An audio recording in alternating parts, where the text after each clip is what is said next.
Crossair Flight 3597 is cruising at 27,000 feet above Germany. As the autopilot flies the plane, the crew begins reviewing procedures for their landing. According to the report, the apron and taxiways are wet. Braking action's not specified. So the friction report is missing? Indeed. That usually means they haven't been out to check lately. Indeed.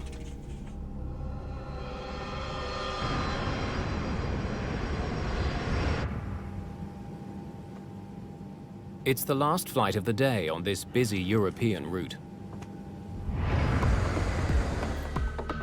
The 660-kilometer journey from Berlin south to Zurich takes only an hour and a half. There are many empty seats on board. A group of 21 passengers never showed up for the flight. Internet entrepreneur Peter Hogenkamp is returning from a business trip in Germany with his partner, Jacqueline Badran. On that day, we wanted to take the train, but we had to be in Zurich for that opening ceremony of that trade show, so we decided, okay, so we need to go by plane. We have got to get some sleep.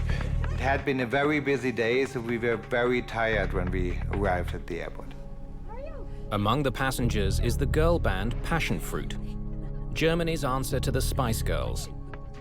They're on their way to perform the last show of a concert tour. I was shocked when suddenly all the passion fruits, all the three of them, were coming over, and they were sitting right in front of us. Just what I needed. Flight 3597 is an Avro 146 airliner. It's a British-made jet popular with regional airlines like Crossair. Captain Hans-Ulrich Lutz is in command. He's been with the airline for more than 22 years, having served as a pilot and as an instructor. So, tell me about the runway and the conditions. Overcast with light snowfall. Visibility 3. First Officer Stefan Lehrer is a newcomer to the airline. He's had his pilot's license for just a year and a half. He was hired by Crossair right out of flight school.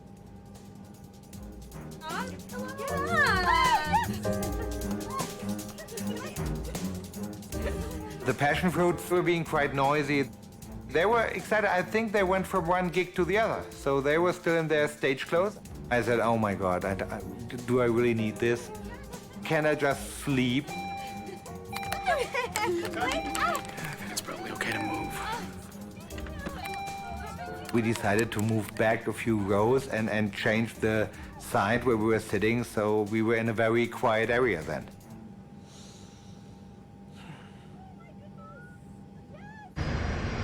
Crossair 3597, clear to flight level 160. The flight is slightly behind schedule. It's due to land in Zurich in less than half an hour. According to the latest information, we'll be using runway 14. What kind of approach? ILS approach. Okay. An ILS, or Instrument Landing System approach, means the pilots will be guided to the runway by radio signals beamed from the airport. And a decision altitude of 1,602 feet. Call me 100 above minimums. Okay, I'll call 100 above minimums. The plane's sophisticated computers will do most of the work getting them down. At Zurich Airport, the weather is getting worse. It's snowing, and visibility is dropping. Crossair 3191, turn left heading 150. In the tower, controllers have started a nightly routine. A supervisor sends out a message notifying crews that runway 14 is being taken out of service because of a controversial new law. Planes landing on runway 14 must fly over Germany on their approach. But people in Germany have long complained about the noise. Because of the political issue, airplanes had to fly over Switzerland in their final descent to the airport of Zurich for noise reasons.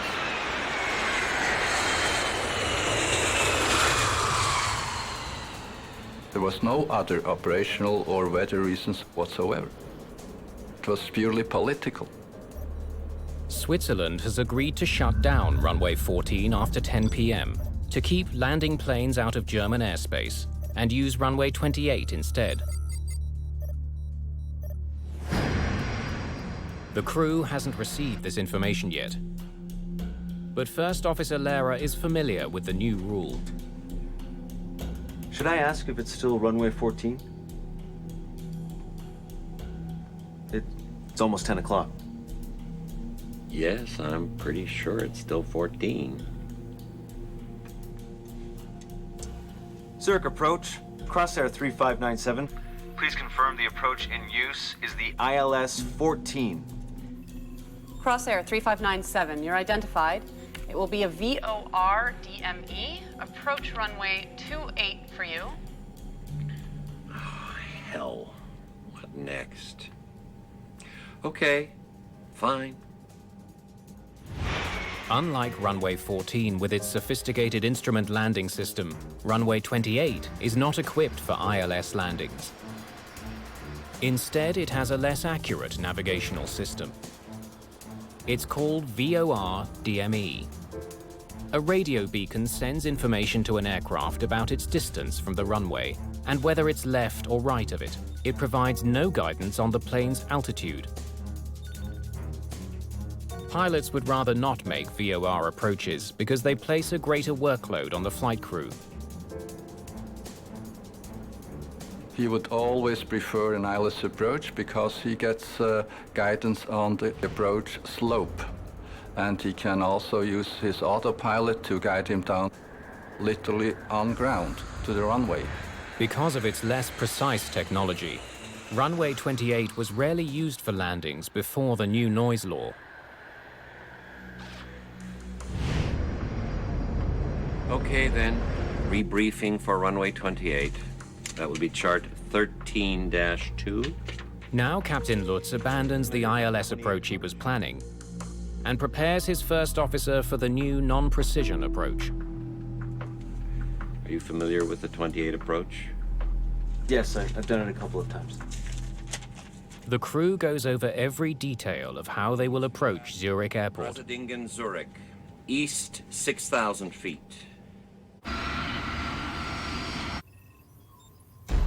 There are only a few planes left to land tonight, 3597. including Flight 3597 and 2 other Crossair flights just ahead of it. As the aircraft approach the runway, controllers need to keep them apart. Crossair 3597, reduce speed to 180 or less. Speed 180 or less, Crossair 3597. Captain Lutz makes the final turn to line his jet up with the runway. 160 knots. The plane is now in the thick of the heavy weather surrounding Zurich. At the airport, the second-last Crossair flight touches down on runway 28. Now, with only Flight 3597 to land, the supervisor decides to head home early. The controller handling the aircraft is the only controller left in the tower. Crossair 3597, continue speed reduction to final approach speed. Zurich Tower, this is Crossair 3891. She gets a report from the plane that just landed. Visibility approaching 28 was borderline. We could only see the runway from 1.3 miles out. But Captain Lutz knows Zurich Airport well. He continues towards the runway. Gear down. The plane begins the final stage of its approach. Cabin crew, prepare for landing. Captain Lutz begins slowing the jet and puts it into a steep descent.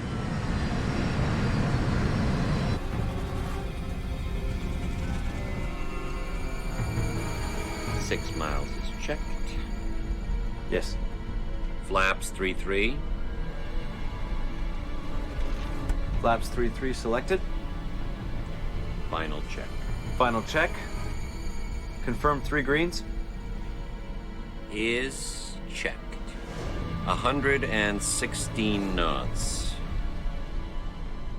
The descent gets even steeper. Full flaps.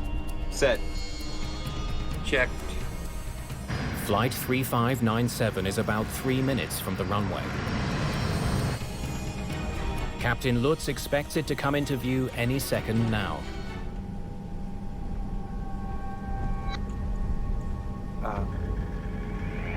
100 above. Do we have ground contact? Yes.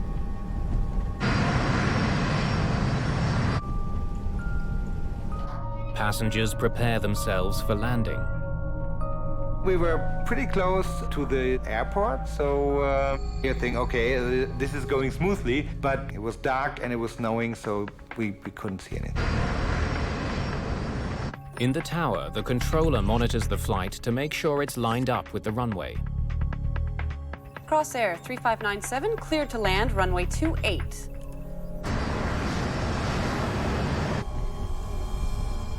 Two-four, the minimum. 2-4.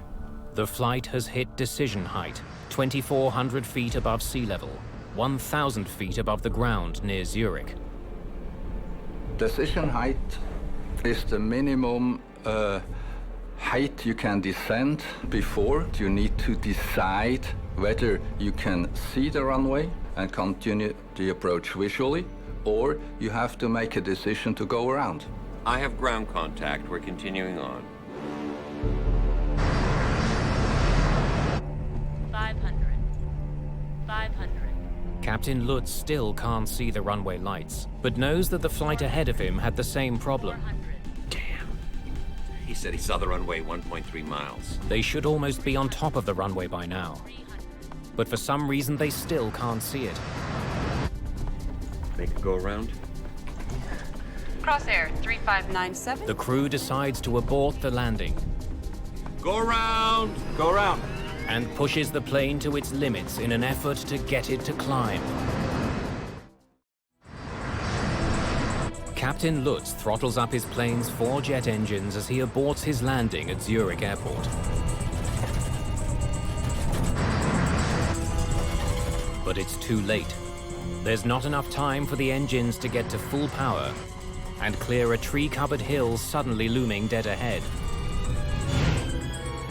Residents of a nearby village witness Flight 3597's final moments.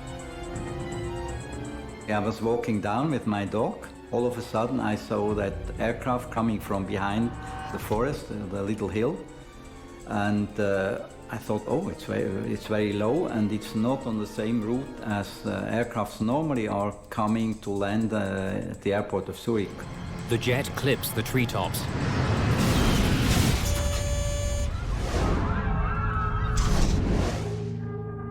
Suddenly, it was shaking very hard. What's happening? Something is wrong.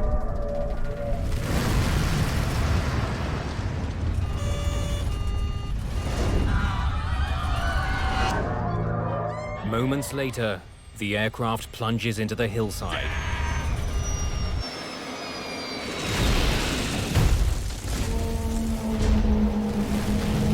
Crossair 3597, this is Zurich Tower. Do you copy? Crossair 3597, this is Zurich Tower. Do you copy? All of a sudden, the whole sky in the west was getting really orange, like a big fire, like an explosion. The impact tears the aircraft apart. The wings broke off and the fuel is in the wings, so the flames really sort of shot inside the plane.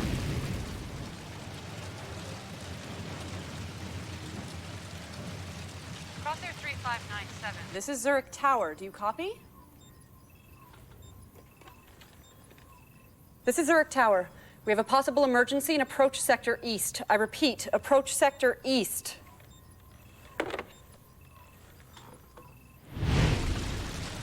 Crossair Flight 3597 has crashed near the village of Bassersdorf, northeast of Zurich. Some people have survived the accident, including Peter Hogenkamp and Jacqueline Badran. I don't have any memory of how we really walked out, because the back was cut off and we were just able to walk out there. One member of Passion Fruit also survives, but her two bandmates seated just one row ahead of her have been killed. I thought, you know, when they give you these instructions in the beginning when you get on the plane, how come they never tell you how far you have to run away from a burning plane? Because they never tell you.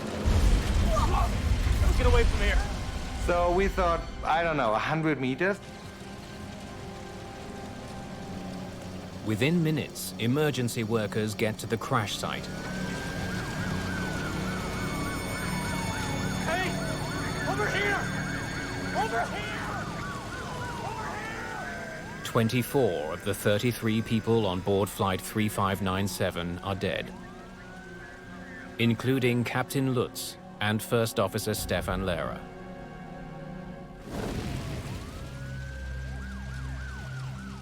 Daniel Knecht, an investigator from Switzerland's Aircraft Accident Investigation Bureau, arrives at the scene. I got the call from our rescue service about 10:30 in the evening. Half an hour later, I was on the accident site. The rear part of the fuselage was quite intact. It was also the region where most of the survivors step out without injury. For Peter Hogenkamp and his partner, it appears that moving to the rear of the plane saved their lives. I think it was just good luck. I think it would have been a whole different story if we wouldn't have changed seats. So the passion fruits may have saved their lives. While rescuers care for the survivors, Knecht and his team survey the crash site. The location of the wreckage far from the airport is of interest to the investigators. 4 kilometers and 50 meters from the runway. The aircraft was not where he was intended to be. He collided with a hill east of runway 28, so obviously he was too low. And the first question was, why was this aircraft too low? The black box flight recorders are found in the wreckage. They're in good condition.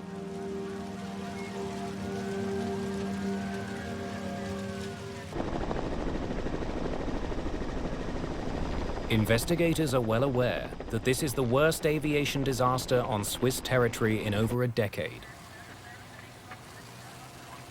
They're under pressure to find answers fast.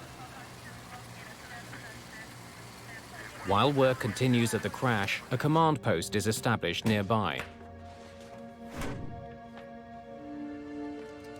Jean Auvernet heads the Swiss Investigation Bureau. He takes charge of the Crossair file. The public was very anxious about this crash. The media were raising many questions, so we naturally had to open a more in-depth investigation. The accident happened at the end of a long day for Captain Lutz, but given his background, investigators must consider other causes. We knew that the captain was very experienced.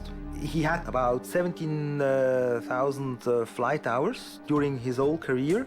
Flight instructor, flight examiner, within the company for more than 20 years. The flight recorders are sent to a lab in Paris to extract their data. At the same time, investigators have begun retrieving fragments of wreckage from the crash site. They look for telltale signs of trouble. The position of switches is very important. Also, if you have some indication panels, for example, with bulbs in it, you can, after a crash, you can analyze the different wires in the bulbs, and then you can determine which, for example, indications or even warnings were active at the moment of the impact.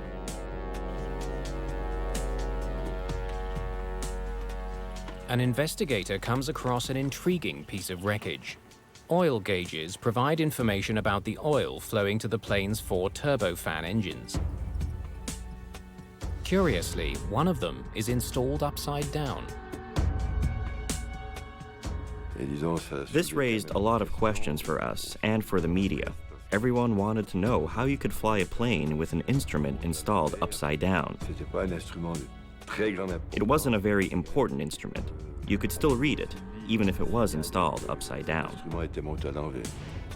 But if this obvious problem was never fixed, what else could be wrong with the plane? Obviously, there were maintenance issues here. We looked at how the company was doing the maintenance of the planes.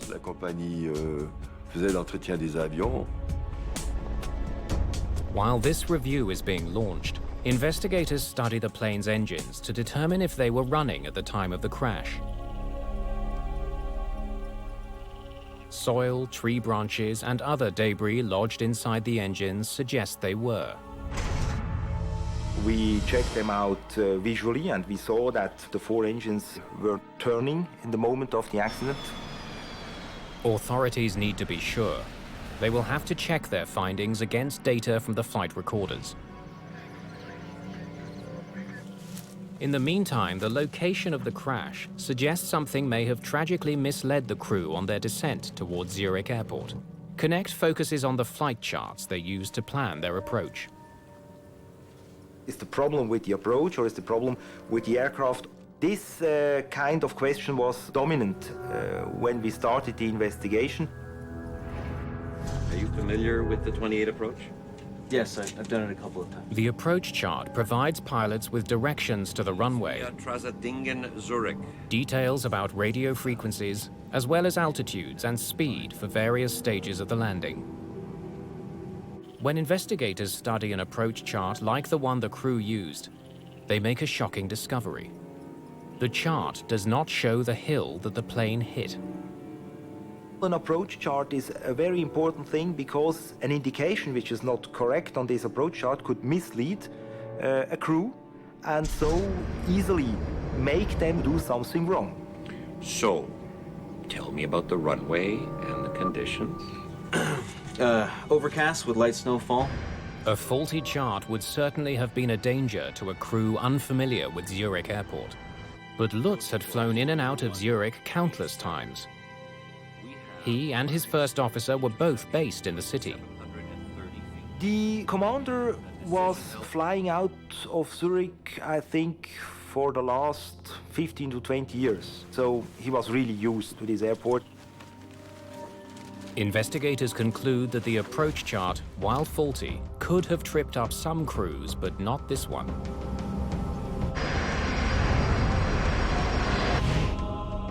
Some definitive news finally arrives. The engine data from the black box confirms the observations at the crash site. We could see quite easily that the engines worked absolutely normally. Another potential cause of the accident is eliminated from the list: mechanical failure. Investigators now consider a different possibility. I was covering the approach west position on the night of the accident. Could air traffic control have somehow mishandled the plane? Investigators study records from the night of the accident and make a disconcerting find. Zurich Airport's control tower was understaffed at the time of the accident. He left before his shift ended. The supervisor in the tower went home early, leaving a lone controller to guide Flight 3597 in for its landing. She was relatively young, and let's say she didn't have that much experience. Investigators now study transcripts of conversations between that air traffic controller and the flight crew, looking for signs she made a mistake. Crossair 3597, you're identified. Crossair 3597. Speed 180 or less. Crossair 28 for you. Crossair 3597. Zurich approach. Crossair 3597. Cleared to land. They find no indication the controller gave the crew faulty instructions. But they do come across the radio call by the pilot of the Crossair flight that landed minutes earlier. Zurich Tower, this is Crossair 3891. Visibility approaching 28 was borderline. We could only see the runway from 1.3 miles out. That pilot warned of poor conditions on the approach to runway 28. She had options. They wonder why the controller didn't shut the runway down. Because of poor visibility, she could have reopened runway 14 in spite of the noise bylaw. This would have allowed the crews to make an instrument approach. But she didn't do that. Thank you, Crossair 3891. Have a good evening. It would have been much easier to fly Alice approaches in this kind of weather, regardless of this political issue. It's suspected that without her supervisor present, the controller lacked the experience to make such an important call. So it's clear that to make the decision not to allow an approach on runway 28 and instead make it on runway 14 demanded a certain kind of confidence, a certain kind of courage. However, Captain Lutz also heard the same warning. 28 was borderline. We could only see the runway from 1.3 miles out. Gear down. He kept going in spite of it. Investigators are now certain that the controller was in no way responsible. A pilot can always say no.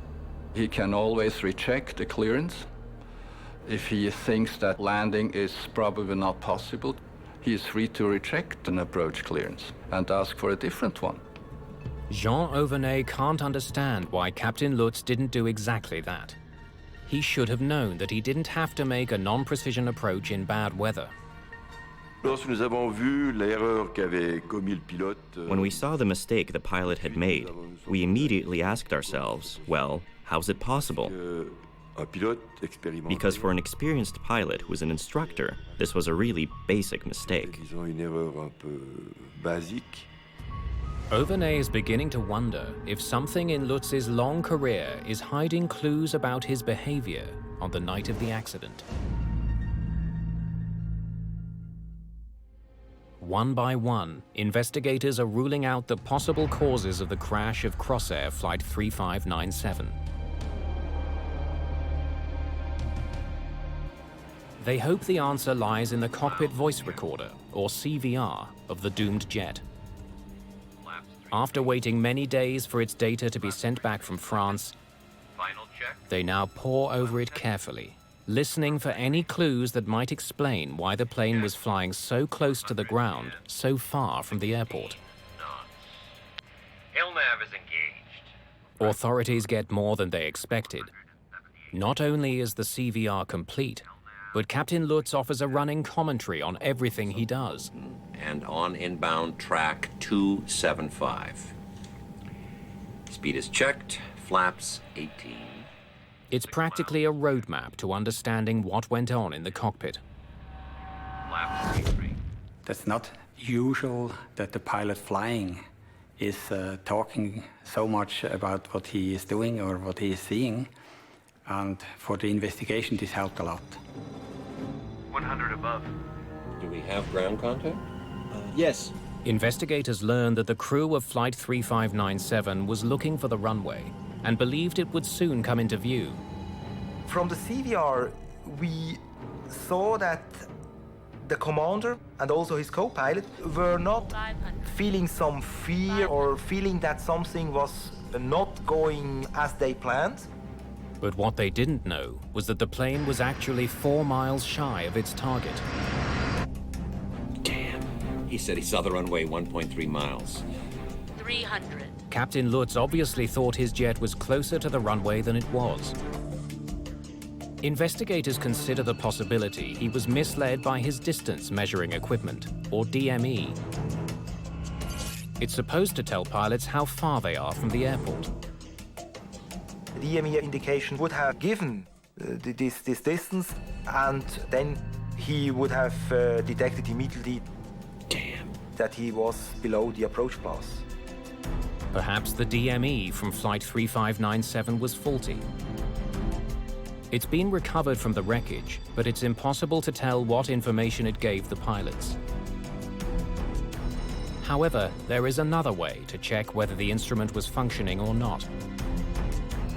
The DME distance is not recorded on the FDR, but on 2 occasions the pilots mentioned the distance. 6 miles is checked. Yes. But was Captain Lutz really 6 miles out from the runway when he made that report? Investigators compare the time Lutz checked his DME with radar data on the aircraft's location at that exact same time. They can see that when Lutz's instruments were telling him he was 6 miles out, that's precisely where he was. So we knew that the pilots had an indication for the distance available at that time. An instrument problem can now be crossed off the list as a factor in the crash, which only heightens the mystery. I have ground contact. We're continuing on. If the instrument was working, why did Lutz think he was closer to the runway than he actually was? The answer lies not in what investigators hear on the cockpit voice recorder, but what they don't hear. I don't see anything after 6 miles. Do we have ground contact? Neither pilot read out a DME check after the 6-mile reading. Yes. It tells investigators that Lutz wasn't monitoring his vital instrument during the final minutes of his approach. Instead, he was preoccupied with spotting the lights of the runway. That's not what pilots are supposed to do. The pilot flying is supposed to keep his eyes on the instruments because all the information he needs is there. He only switches to flying by sight when the non-flying pilot says, "Runway in sight." Only then can the captain take his eyes off the instruments and fly by sight because the landing is performed visually. À vue. Parce que l'atterrissage en tant que tel se fait à vue. If Lutz had checked his instruments, he would have known how far from the runway he actually was. But how had he ended up such a long distance from it? 400. Confirm 3 greens? 400. Is checked. 116 knots. Further analysis of the black box data reveals that Lutz put his plane into a steep descent as it began its final approach to Zurich Airport. But it's readily apparent his approach profile was out of sync with the trajectory laid out in his chart. The approach profile for runway 28 calls for pilots to make a gradual and steady descent, which would bring them to 2,400 feet after they've cleared the hills around Zurich. Then pilots have to level off until they spot the runway. When investigators compare the approach Lutz made with the approach profile he was supposed to follow, they find that his overly steep descent brought him to 2,400 feet well before he cleared the hills. Then he continued to descend until he hit the ground. It's beginning to look like Lutz had violated one of the cardinal rules of flying.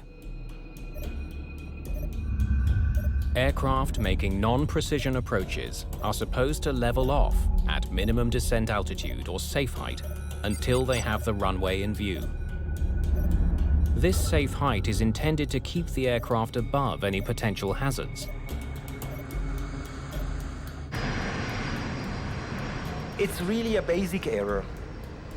Every pilot is trained to respect such minimums. Not only with VOR DME approaches, but also with ILS approaches. But Captain Lutz kept his aircraft in a steep descent without even pausing at 2,400 feet. The logical next question for investigators, could he see the runway or not? I have ground contact. We're continuing on. What does he mean by ground contact? They need to know if it was even possible for Lutz to see the runway when he reported ground contact. They retrace his steps in a simulator programmed with the weather he was facing that night. 6 miles from runway, altitude 3,300 feet. 4.8 miles, 2,400 feet. Still no runway in sight. Non, il ne pouvait pas. No, he couldn't see the runway because there was a hill between him and the runway, and at that altitude, there's no way he could see it. À l'altitude de laquelle il était voir la piste. The conclusion? Captain Lutz had clearly violated his minimum descent altitude. Whether there is flat terrain or hills, minimums are set accordingly, and in no way you can just bust the minimums, whether there's hills or not. This discovery raises questions not just about Lutz's actions, but his young first officers as well.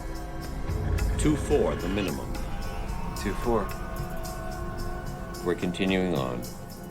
A first officer should not let his captain breach minimum descent altitudes. Il aurait pu intervenir.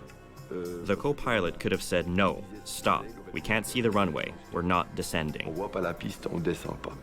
He considered his captain an old pilot with a lot of experience, not making any mistakes.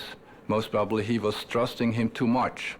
And also by being submissive, maybe he wouldn't speak up on time, just to keep harmony in the cockpit. There were no mechanical failures or instrument problems with the plane.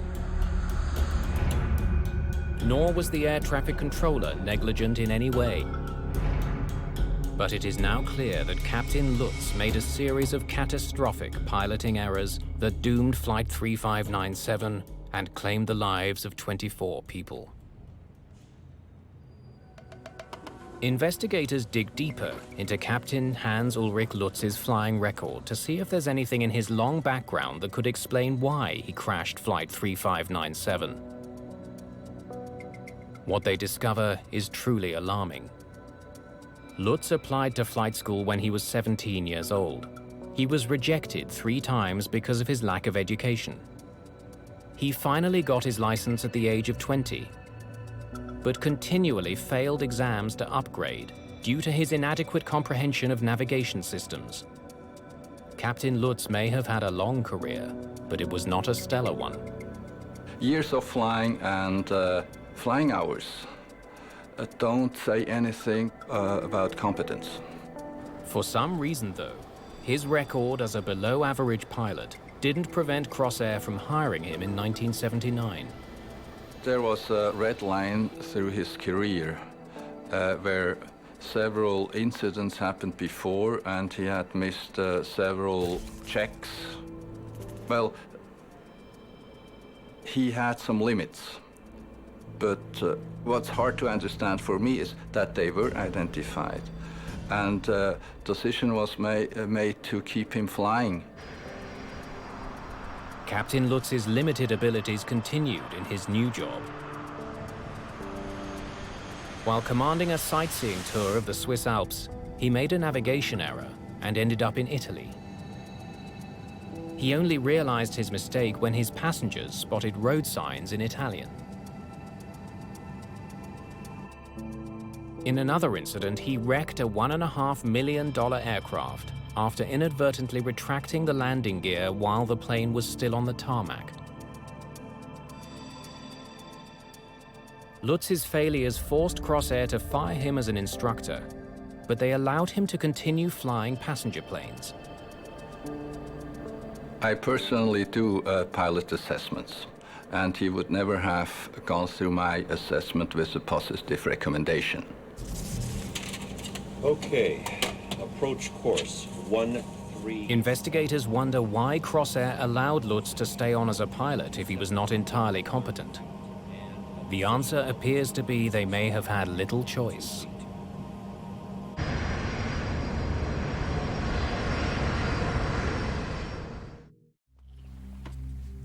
Investigators' first glimpse into the problems at Crossair came after they found the upside-down gauge at the crash site. We had to check if the employees had received the proper training, if they had the qualifications required for this kind of work. No glaring maintenance issues were found, but a closer look at Crossair's hiring practices explains why Captain Lutz was allowed to keep flying. The airline may have grown too fast throughout the 80s and 90s. La compagnie, elle s'est agrandie très rapidement. The company expanded very rapidly, and with that success, it's clear that you have to quickly increase the staff. Office workers, mechanics, that's one thing, but pilots, you have to go out and find them. Mais les pilotes, tu devais les trouver. In those days, they were desperate for pilots, and somehow no decision was made to lay him off because of his questionable performance during his career. Captain Lutz's failings caught up with him on November the 24th, 2001. They can go around. Go around! 24 people paid with their lives.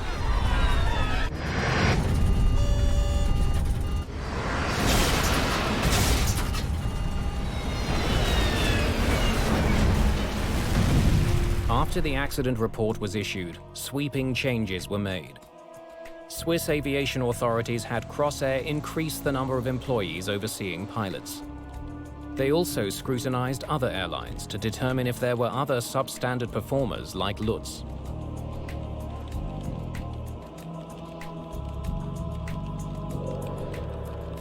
One thing is for sure that the selection process has improved considerably.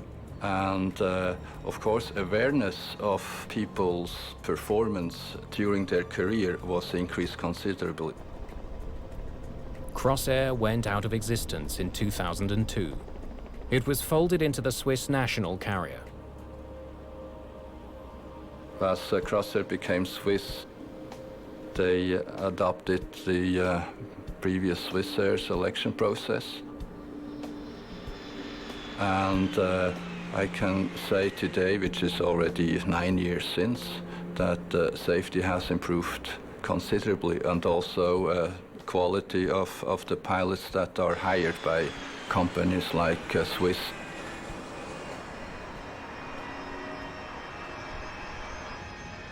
Since the crash of Flight 3597, Zurich's runway 28 has been upgraded with both an instrument landing system and an automatic warning that alerts controllers when a plane's approach is too low. There has never been another accident involving that runway. But the Crossair tragedy and the circumstances that spawned it isn't an isolated case. Regional airlines have boomed worldwide since the 1980s, particularly in the United States, where they account for half of all flights and carry 100 million passengers a year. In the rush to fulfill consumer demand for cheap air travel, these airlines often hire less experienced pilots and pay them far lower salaries than their counterparts at major carriers. Some even neglect to test their pilots for basic skills. There is no such thing as a compulsory pilot assessment before they get hired. Does not exist. Colgan Air, in February of 2009, one of its planes crashed in Buffalo, New York, killing 50 people. The accident was blamed on the actions of an inexperienced crew. An eerie reminder of the Crossair disaster, it underlined the urgency of improving oversight of smaller carriers. If you're making a product for a large company and you make a mistake, you may lose part of the market. You may lose some clients. But an airline company can lose a plane, its crew, and passengers. The stakes are very different. Naturellement, a des causes un peu différentes.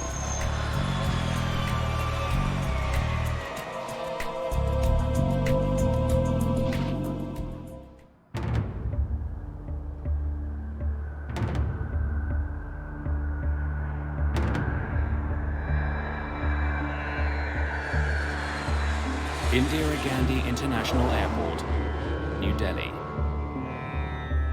A gateway to India.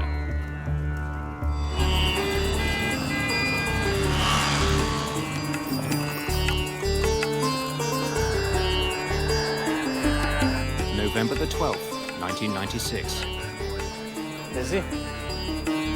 Air traffic controller VK Dutta arrives for the late afternoon shift. There was one supervisory officer. There was one person who was sitting beside me and he was assisting me. And the things were all normal. But normal at Indira Gandhi doesn't mean calm. This is becoming one of the most congested airports in the world. In 1990, the government of India signed open skies agreements with several different countries. Those pacts have made it easier for foreign airlines to land at Indian airports. Many airlines are taking advantage of the new policy. Air traffic controllers are now handling more traffic than ever. The open sky policy acted as a catalyst in the air traffic growth. The volume of traffic grew from, I believe, 175 movement a day to around 225 movement a day. We have to perform during that time. So whether 10 aircraft come on that time or 20 comes, so you have to handle them. Just past 6 o'clock, Saudi Arabian Airlines Flight 763 takes off into the sunset. Gear up.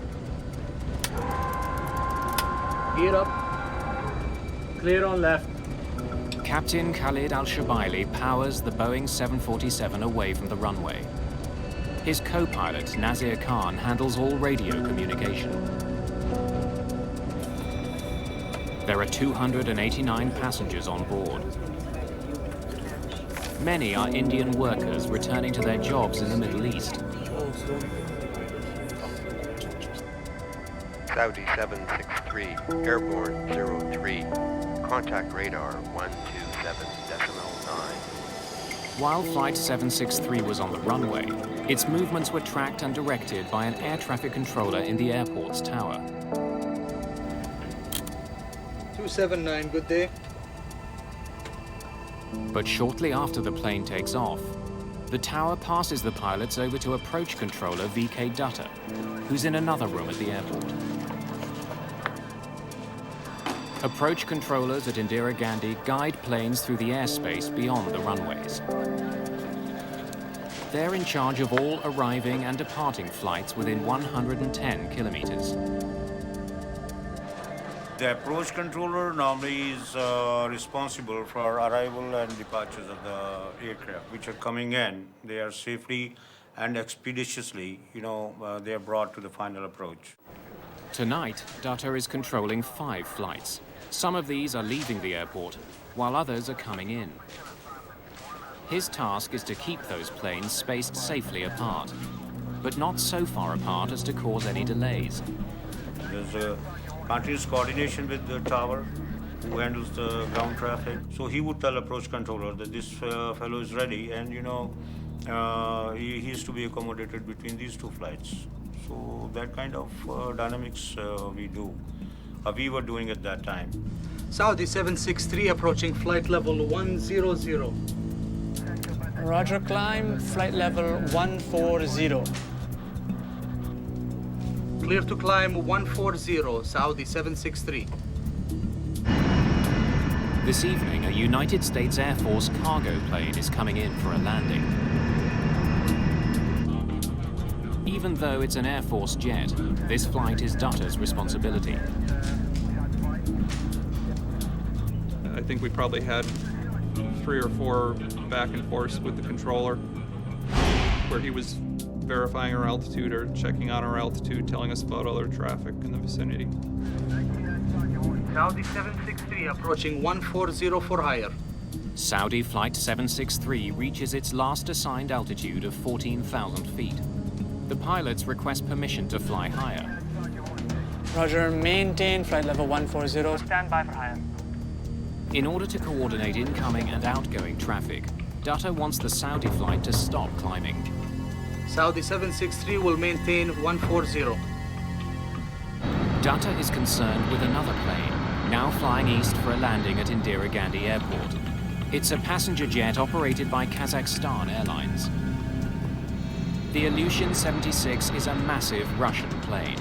Originally built for the military, a modified version is now widely used as a commercial airliner.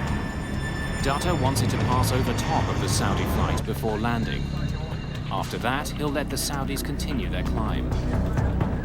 They were supposed to cross maintaining 1,000 feet of separation.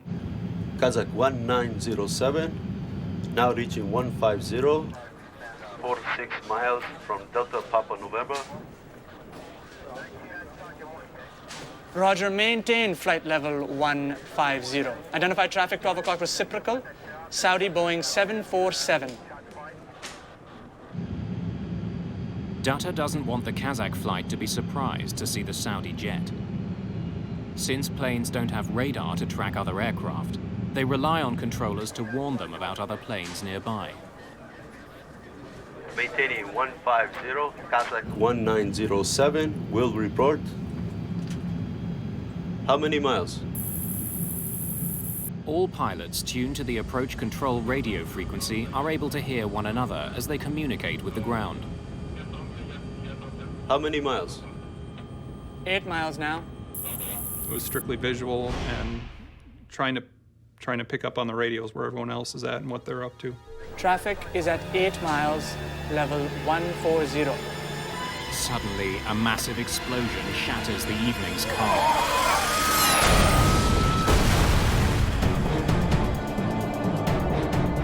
All at once, out of the right side of the window, right side of the cockpit, this cloud just lit up.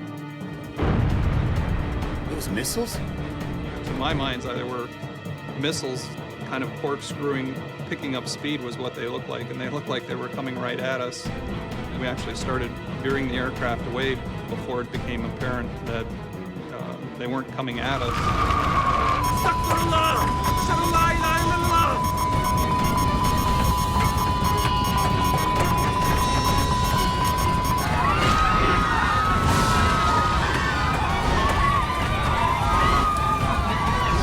The Saudi Airlines jet spirals towards the ground.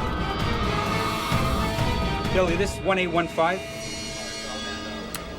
1815, say again? Got on the radio right away, called the controller. We saw something that looks like a big explosion. Then it struck to me that something has gone wrong. On Dutta's radar screen, both the Saudi jet and the Kazakh plane have simply vanished. When I saw other blips are coming in, so I watched the sweep again.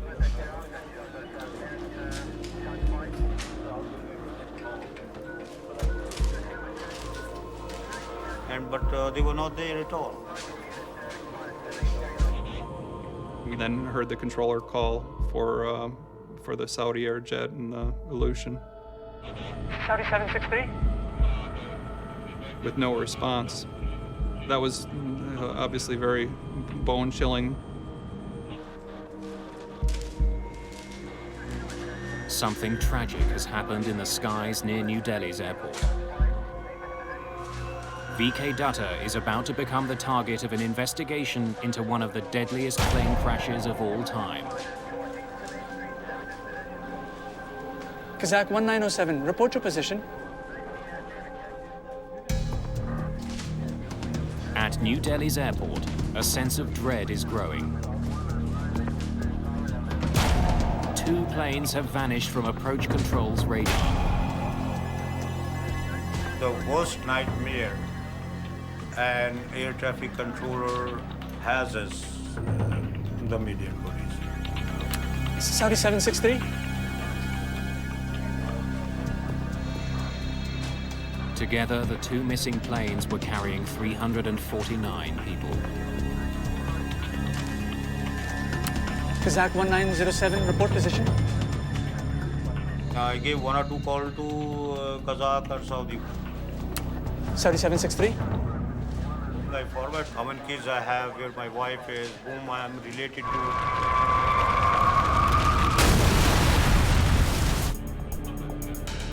US Air Force pilot Captain Tim Place soon confirms the worst. Delhi, this is 1815. 1815. What did you see? 2 distinct fires on the ground. 2 fires on the ground. Confirm? Confirm. Confirm. Roger. My senior came to me, so I told him the accident happened. I told people who were to do search and rescue that the aircraft have crashed at 40 nautical miles west of Delhi. 2 planes have gone down over Chakri Dadri. Chakri Dadri is a town 65 kilometers west of New Delhi.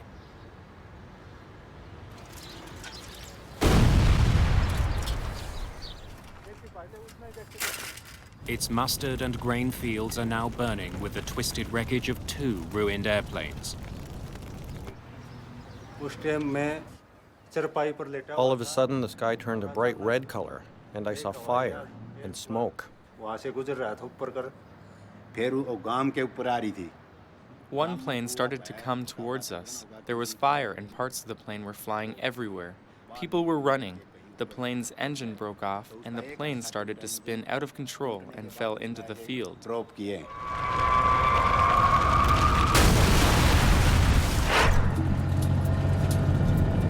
I was told that there's been a mid-air collision. Apparently there's a jumbo jet which may be involved, and why don't you just head out? There was this adrenaline rush in that sense. I was very new in the business and I knew I had to get that story. Vishnu Som is assigned to report on the crash for New Delhi television. He arrives in the darkness of night a few hours after the crash.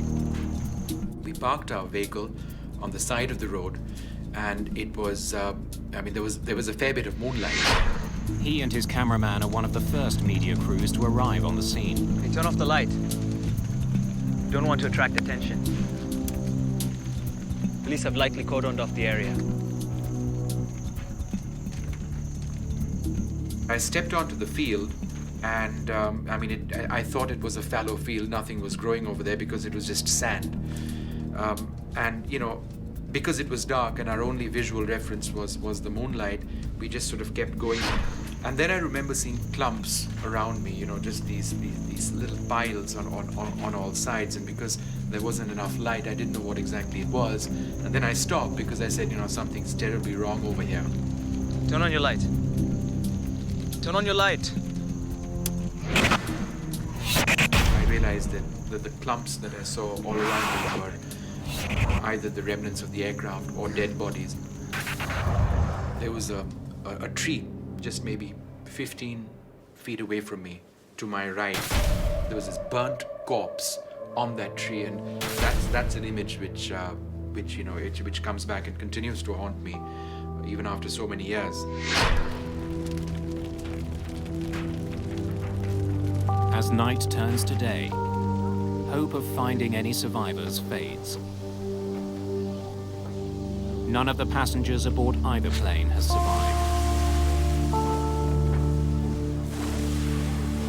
349 people are dead. It's the worst mid-air collision of all time. News of the crash spreads around the world. What remains clear is that there was more than one set of factors that might have resulted in the collision. We have two very separate wreckage fields. Captain KPS Nair is one of the first investigators on the scene.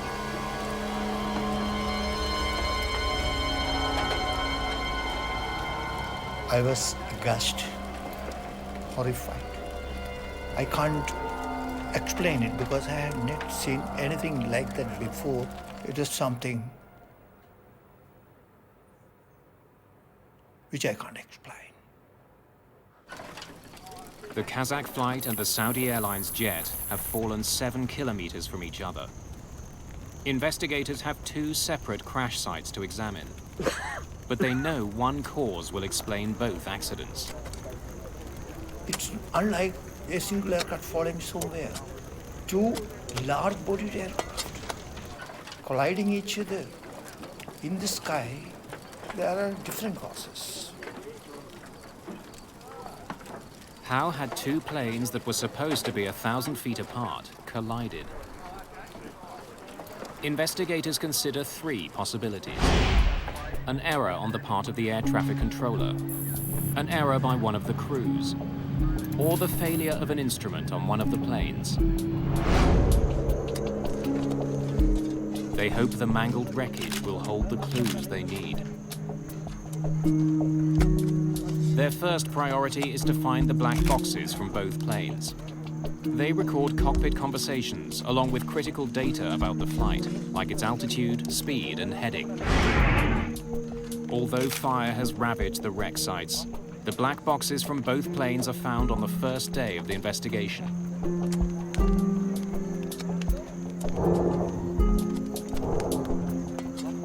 But for the moment, they hold their secrets. It will take several months for experts to extract data from the recorders. In the meantime, investigators focus on conversations between the two planes and the air traffic controller.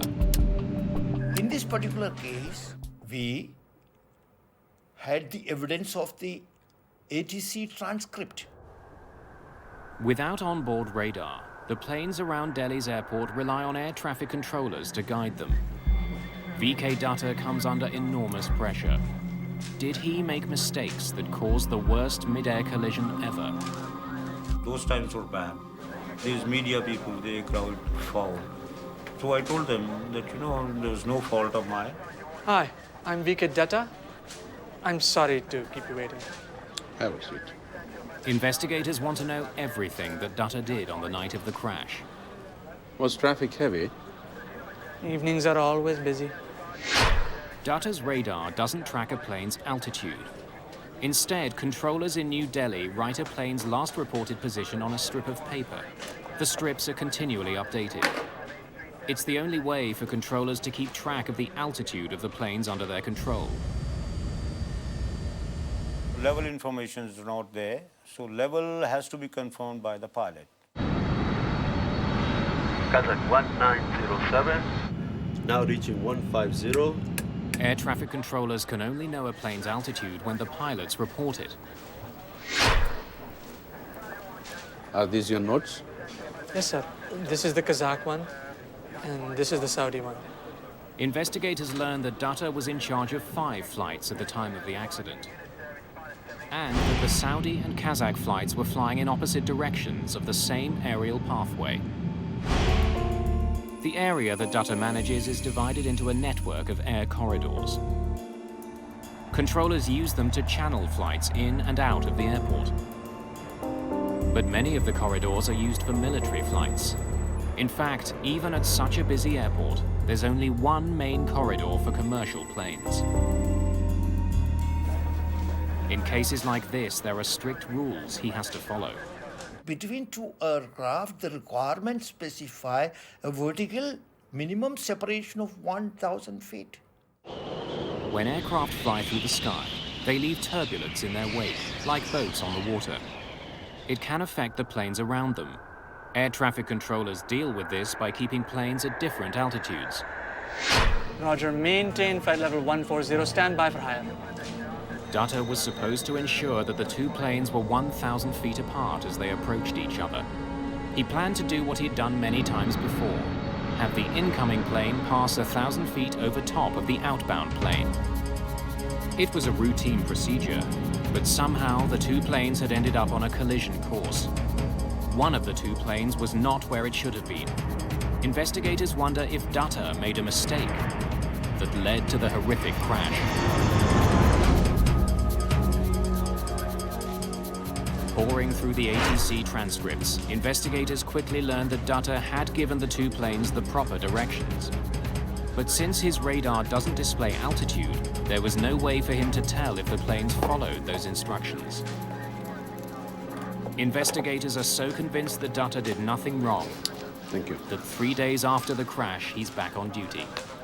Then my family and other people heard this. There was a little sigh of relief that, our guy is safe. Investigators return to the crash site. They are hoping to recover certain instruments from the two aircraft. Perhaps a mechanical failure had led one of the planes off course. Normally, the altimeter would have stopped at that point where the accident took place. And we wanted to know what altitude they were registering at the time of the accident. But the Saudi cockpit has plunged deep into the ground.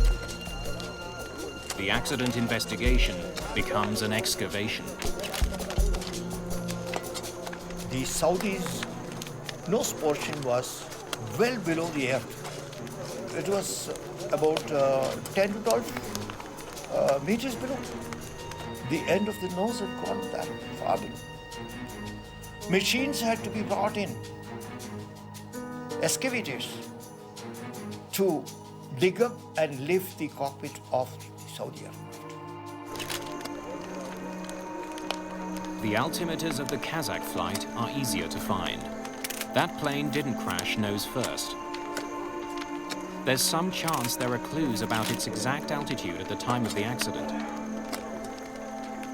When they're pulled from the wreckage, investigators discover that there is indeed something strange about the altimeters.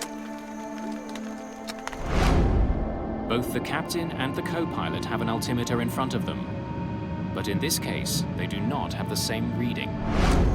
There was a difference between the two by about 300 feet.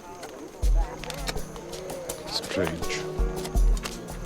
Perhaps the conflicting altimeters had led the crew off course. But the difference in readings may simply have been caused by the force of the crash. At this point, investigators don't know.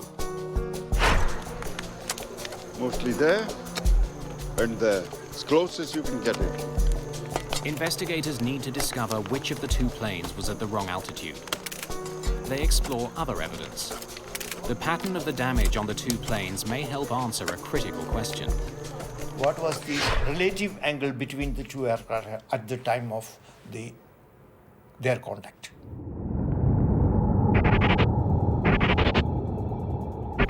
Most of the pieces from the two planes are kilometers apart, but a large section of the tail from the Saudi aircraft is found near the beginning of the debris field.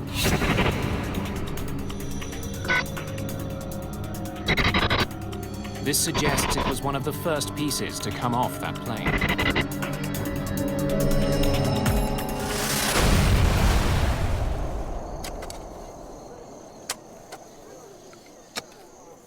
The significant points of contact in this particular accident in the air was between the tail end of the IL-76 and the wing portion of the Boeing 747 of Saudi Air.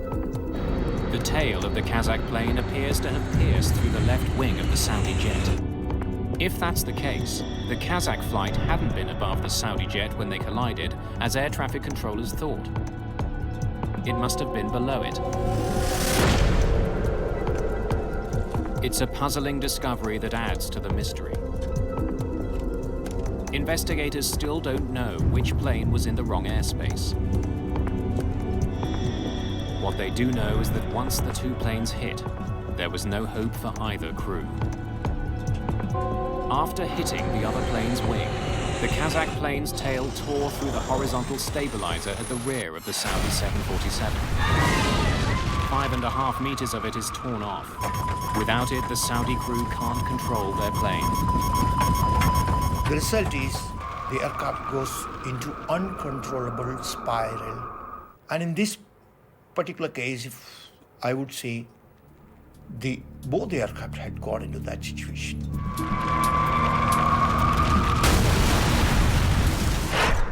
What they've found in the wreckage of the two jets frustrates the investigators. They now understand how the planes collided, but they still don't know why they were at the same altitude, or in fact, what altitude they collided at. How had the Kazakh jet, which was supposed to be above the Saudi flight, ended up below it?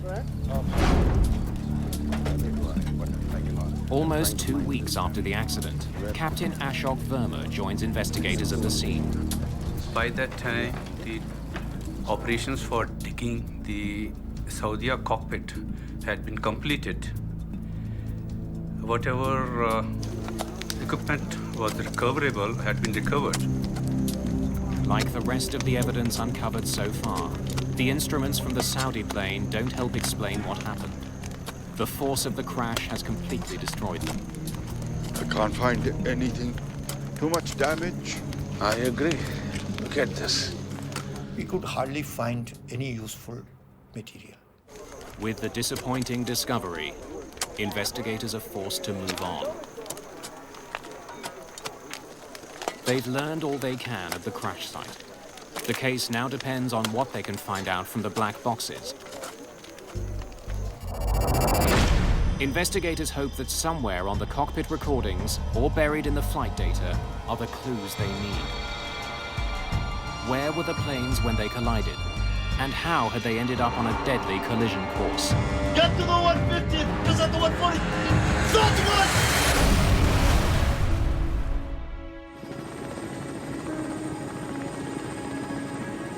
It's been 3 months since the mid-air collision of two passenger jets near New Delhi.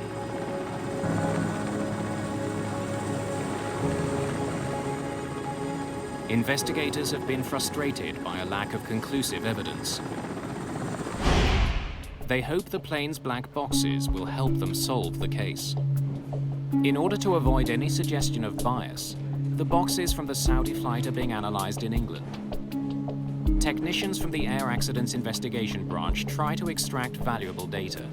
The neutrality of state where the recorders are handled was an essential thing. Each plane was equipped with 2 black boxes, a flight data recorder and a cockpit voice recorder. The flight data recorder contains information on dozens of aspects of a plane's performance. Among them, the altitude, the airspeed, and the changes pilots make to the flight controls.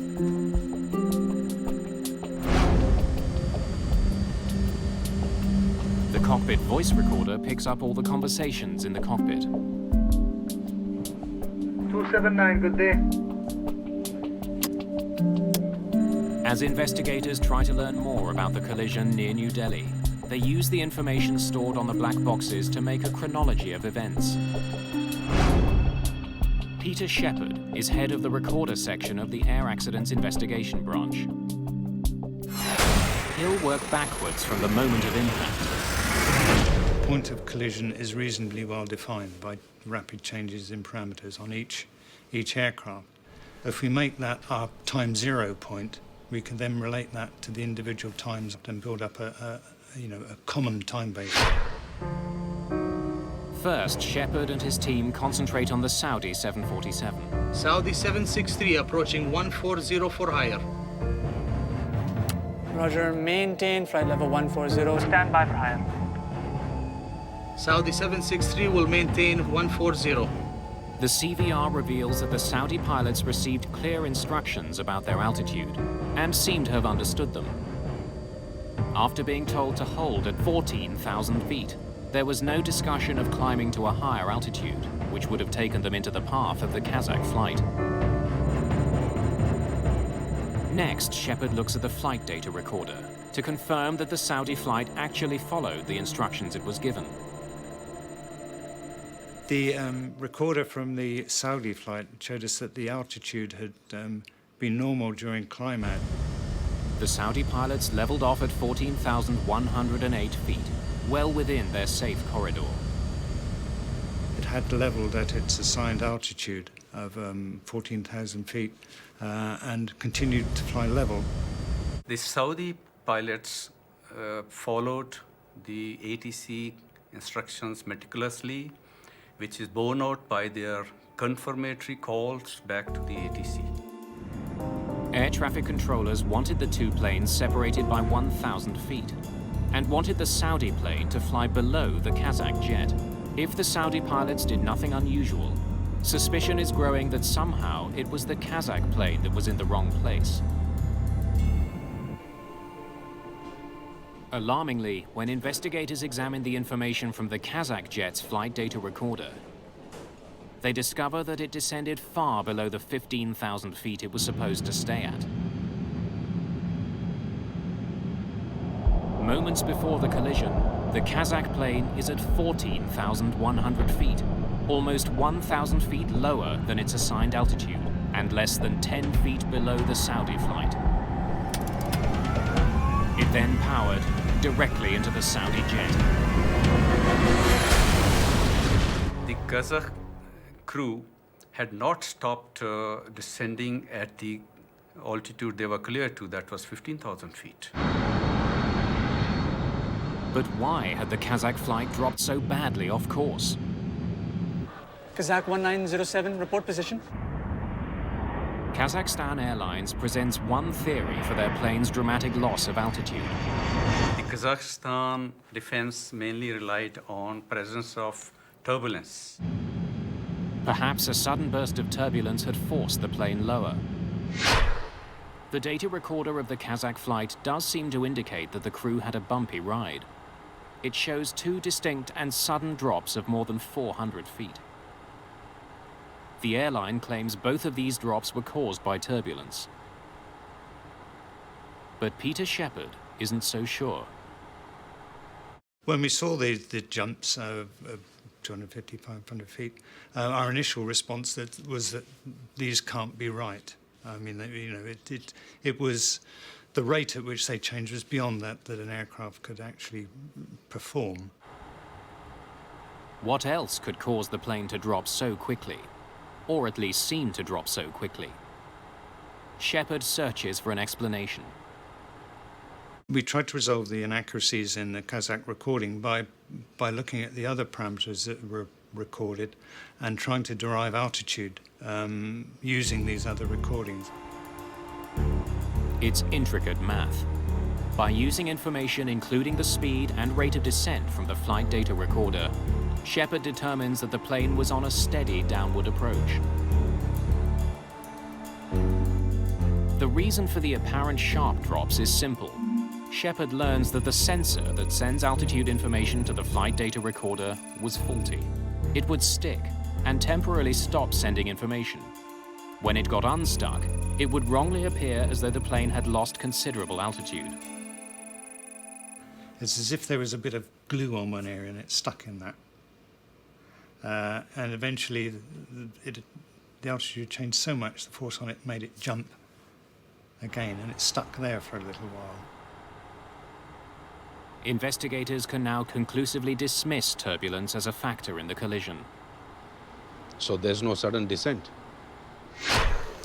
Scanning maintenance records, investigators also discover that there was no problem with the Kazakh plane's altimeters.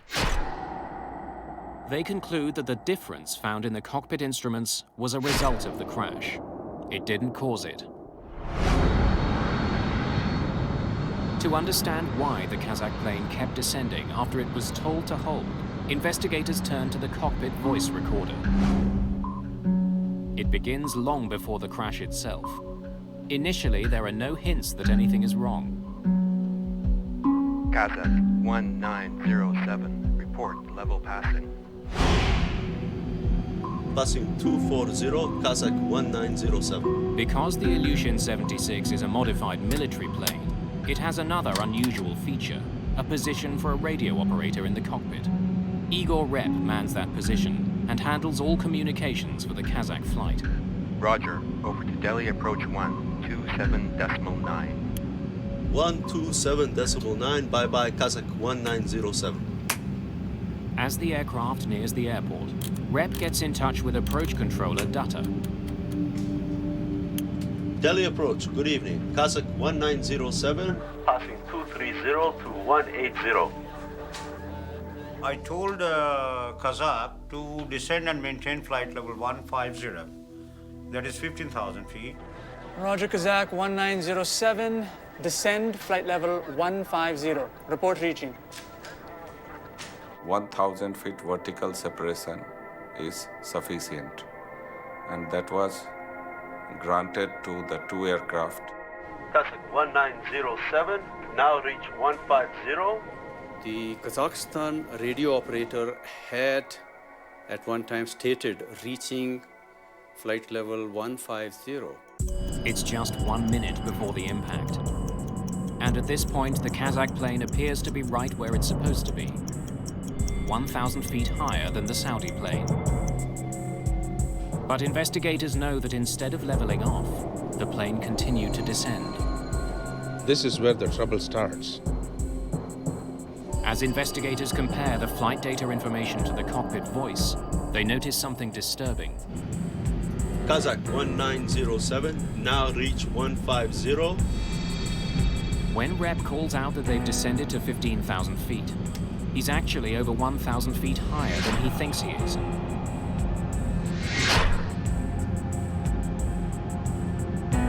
Investigators wonder how he could make such an enormous mistake. Why would he say he was at 15,000 feet, when in fact he was at 16,000? They consider the layout of the cockpit. A radio operator does not have its independent altimeter. There are two metric altimeters fitted in front of, one each in front of the pilots. With some effort, the radio operator could also see this. Whatever the reason, Rep is mistaken about his plane's height, and he's the only one in contact with the ground. Despite being told to remain at 15,000 feet, the plane continues to descend. As it does, Dutta issues a warning to the Kazakh pilots. Identified traffic, 12 o'clock reciprocal, Saudi Boeing 747 and 10 miles. Likely to cross in another 5 miles. Report if in sight. He tells them to watch out for the Saudi flight. But the Kazakh jet just keeps flying lower. Ahead. Ahead. Just before the crash, Igor Rep seems to have recognized that the plane is now flying dangerously low. But his warning doesn't come in time. Keep the 150. Do not descend. Accelerate, Sanyo. The cockpit voice recorder proves what investigators found in the flight data. At the time of the crash, the Kazakh jet was trying desperately to get back on course. Get to the 150 because at the 140. Stop the But investigators are still puzzled. Why had the Kazakh plane kept descending? After ruling out controller's error, ruling out the mechanical failure, you have to go further into details of human behavior during the operation of a flight. Kazakhstan is one of several now independent republics that used to be part of the Soviet Union. The national airline has a reputation at Indira Gandhi Airport. There was always a sense that, these were small fly-by-night operators essentially doing the charter business, and they didn't necessarily follow the conventions of modern Western aviation. We examined their background of knowledge of English language. The crew in the Soviet states, they pass English examination, but they're not fluent in spoken English. Verma now listens more closely to the cockpit voice recorder, looking for an indication that the crew misunderstood their instructions. Had a language barrier caused the crash? How many miles? Traffic is at 8 miles, level 140. Did the Kazakh pilots confuse their own altitude with that allocated to the Saudi aircraft? Report, 8 miles. Verma finds that members of this crew weren't communicating clearly with each other. Igor Rep was responsible for communication with the ground, but there's no indication that the pilot and co-pilot were listening to his instructions. Switch on, engine inlet heating. While the rest of the crew was busy discussing arrival procedures, Rep alone seemed to be occupied with their altitude. Now looking, 1907. It is a usual practice that the briefing for the arrival is completed before start of descent, so that all crew can pay full attention to the radio. While the radio operator appears to have understood that the Saudi plane was at 14,000 feet, investigators believe the co-pilot thought that he was cleared to 14,000 feet and continued his descent. Hold the level. What level were we given? When the pilot does respond, he seems confused. I think pilots did not pay that much attention and relied too much on the radio operator and to navigate the aircraft during this critical phase. The decision to increase power and stop descending ends in tragedy. Keep the 150. Do not descend. Accelerate, Sanyo. Get to the 150 because at the 140. Stop the line!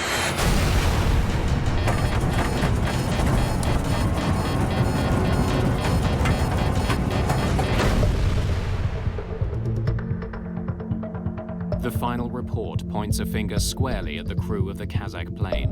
In the wrong place at the wrong time. A simple misunderstanding led to the deaths of 349 people. The investigation concluded that the primary cause of this Mayday collision was non-adherence to the authorized altitude allocated to the Kazakhstan aircraft. Investigators are confident they know what caused the worst mid-air collision in aviation history. But there are steps they want the industry to take to help make Indira Gandhi Airport safer. What they find is that the technology that could have prevented this accident was already at the airport. Saudi 763. Investigators have determined that poor cockpit communication and a simple misunderstanding caused a devastating accident which killed almost 350 people.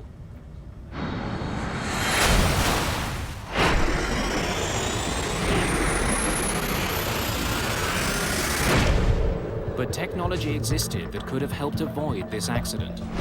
Systems that would have helped both the pilots in the air and the controllers on the ground. Investigators are especially critical of the radar that was being used in New Delhi. Air traffic controllers did rely on fairly outdated technology at that stage. There wasn't any secondary radar available at Delhi Airport. There was only an old primary radar. Primary radar sends out radio signals to locate airplanes in the sky. The signal bounces off the plane and back to a dish on the ground. It reads a plane's position, but not its altitude. The primary radar gives you 2D picture. Secondary radar works differently. A transponder aboard an aircraft sends a message to the ground with key information about the flight, including its altitude. Saudi 763 approaching flight level 100. Roger, climb, flight level 140. On the day of the collision, approach controller VK Dutta could only rely on what the crews told him about their aircraft's altitudes. Kazakh 1907. Now reach 150. The Kazakh radio operator said that they were flying at 15,000 feet, but Dutta had no way to confirm that.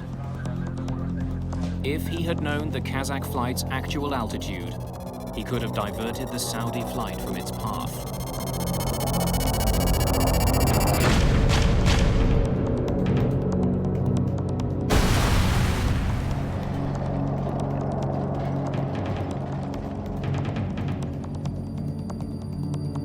That is the 3D picture. So you have some time to react to it. You can take the aircraft away.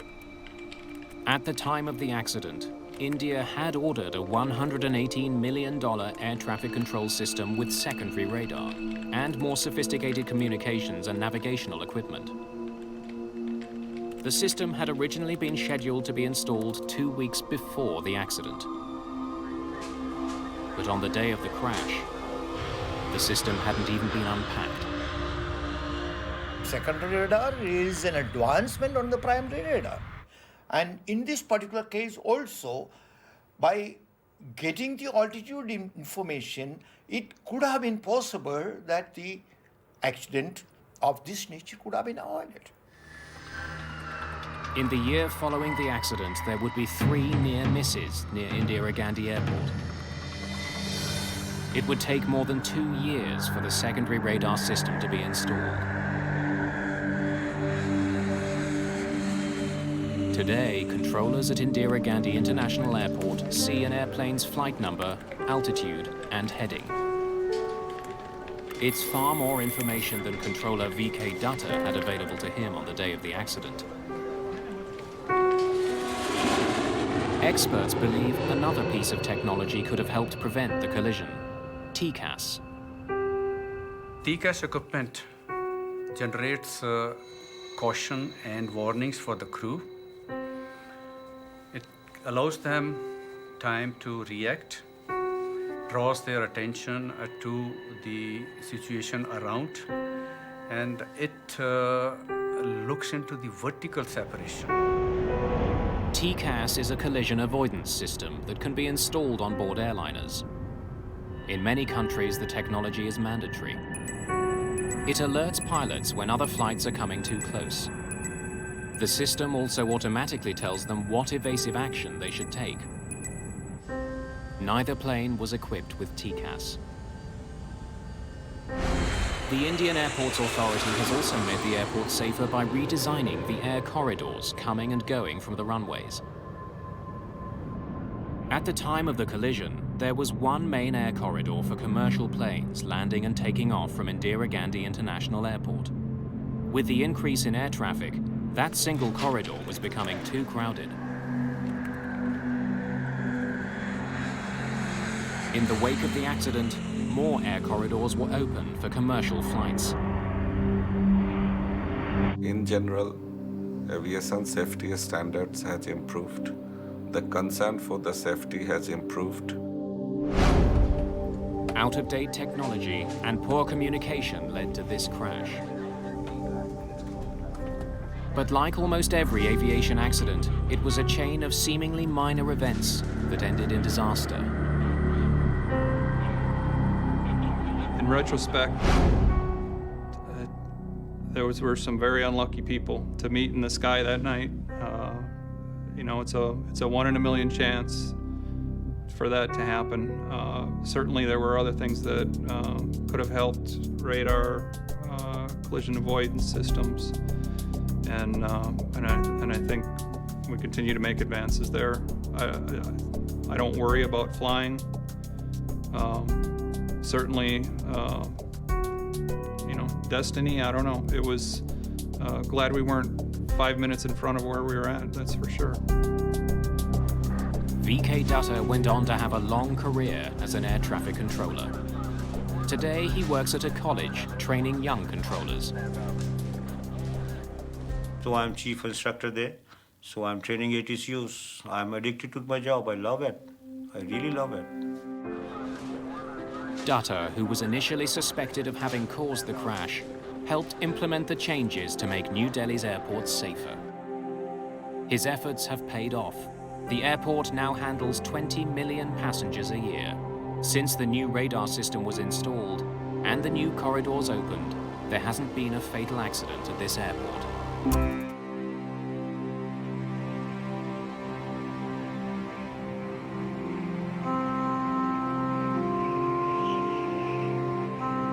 On November the 27th, 1987, a South African Airways 747 flies from Taiwan back home to South Africa.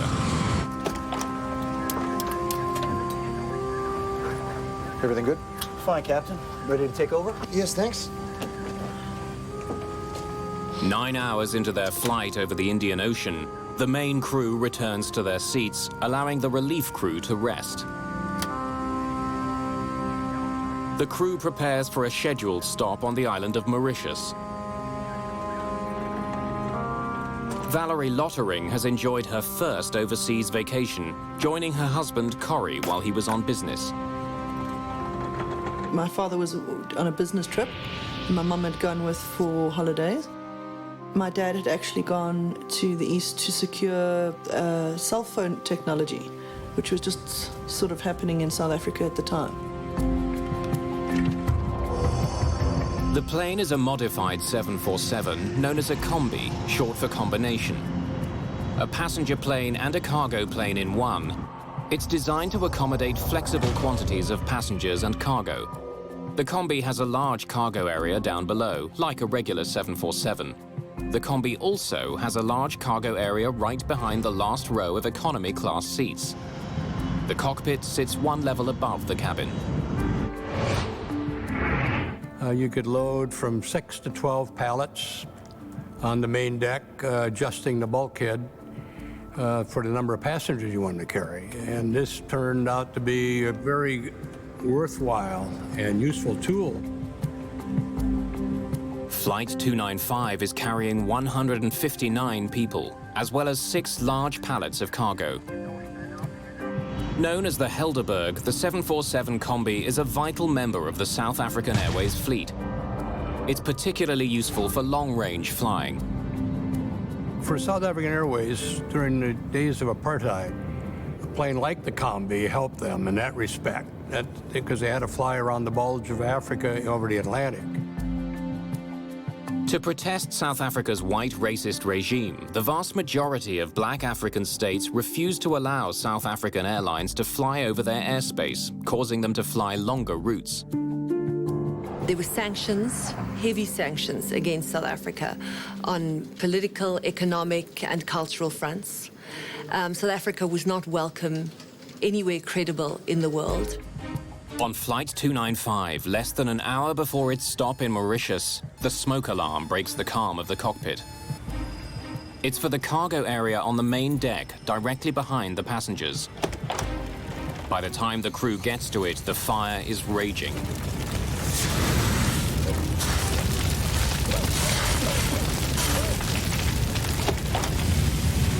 It's bad. Shall I get another bottle over there? Yeah, hurry. Read out the fire checklist for us, please. In fire emergencies, the crew follows a standard checklist to extinguish the fire. The breaker popped as well, huh? We'll check the breaker panel as well.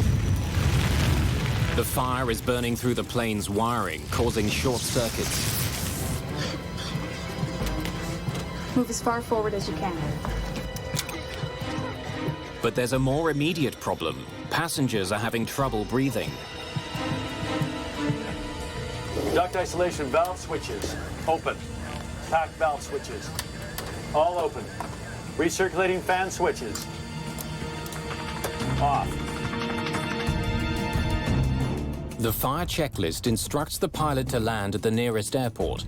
But the closest one is on the island of Mauritius, still more than 300 kilometers away. There's not a lot Captain Ace can do.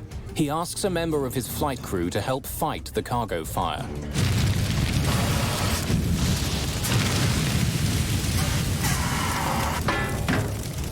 Bring me another bottle.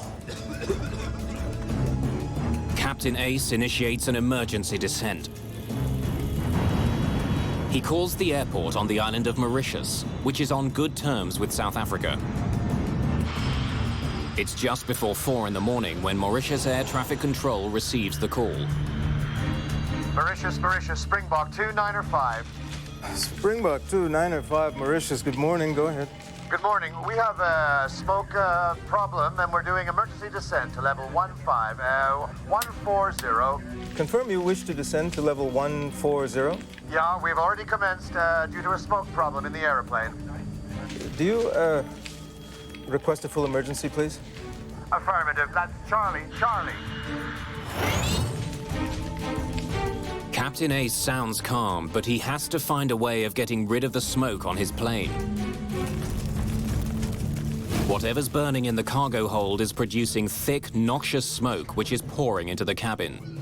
It could be deadly to the passengers. Your actual position, please. Say again? Actual position. Captain Ace is losing power to many of his instruments. We've lost a lot of electrics. We haven't got anything on the aircraft now. He's not sure where he is. The airport prepares for an emergency landing, while the crew of the Helderberg follows instructions from another checklist to get rid of the smoke.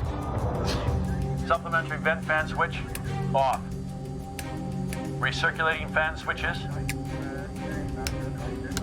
on. Smoke condition. Hold on, I'll check downstairs. The crew gets more bad news from the cabin. The smoke is getting thicker. It's worse. We can't breathe down here. With the plane approaching an altitude of 4,500 meters, the checklist advises the captain to execute an emergency maneuver that few pilots have ever performed. We need to open the doors. Repeat, open the doors. Opening the plane's doors in midair is the only hope for thinning a cloud of smoke that could kill the passengers before the struggling jet can land.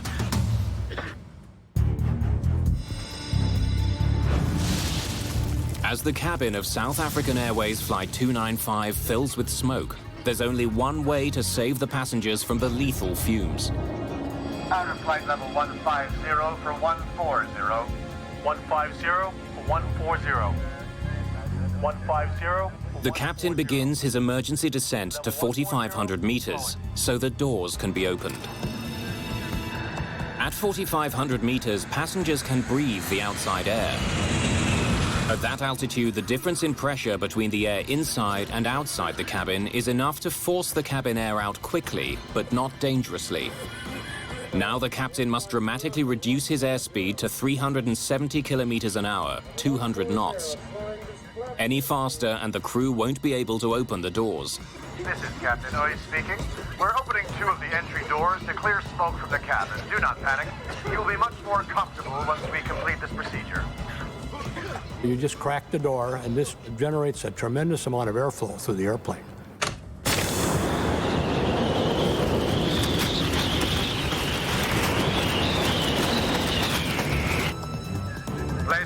Squawk 295. We've opened the doors to see if we can... we should be okay. Look there! Close the bloody door. Joe, switch up quickly. Then close the hole on your side. Smoke is now building in the cockpit, but there's no outside door to open. Temperature is 22.22, and the QNH is 1018 hectopascals. 1018 over. The air traffic controller now focuses on giving the captain the information he needs for an emergency landing. Roger, 1018. Affirmative, and both runways are available if you wish. And 295, I request pilot's intention. We'd like to track in on 13. Confirm runway 13. Charlie, Charlie. Affirmative, you're cleared direct to Foxtrot, Foxtrot. You report approaching 50. Okay. Captain Ace has one hope. He must make it to the island of Mauritius, 265 kilometers away. The Helderberg continues on its desperate journey. 295, place sense.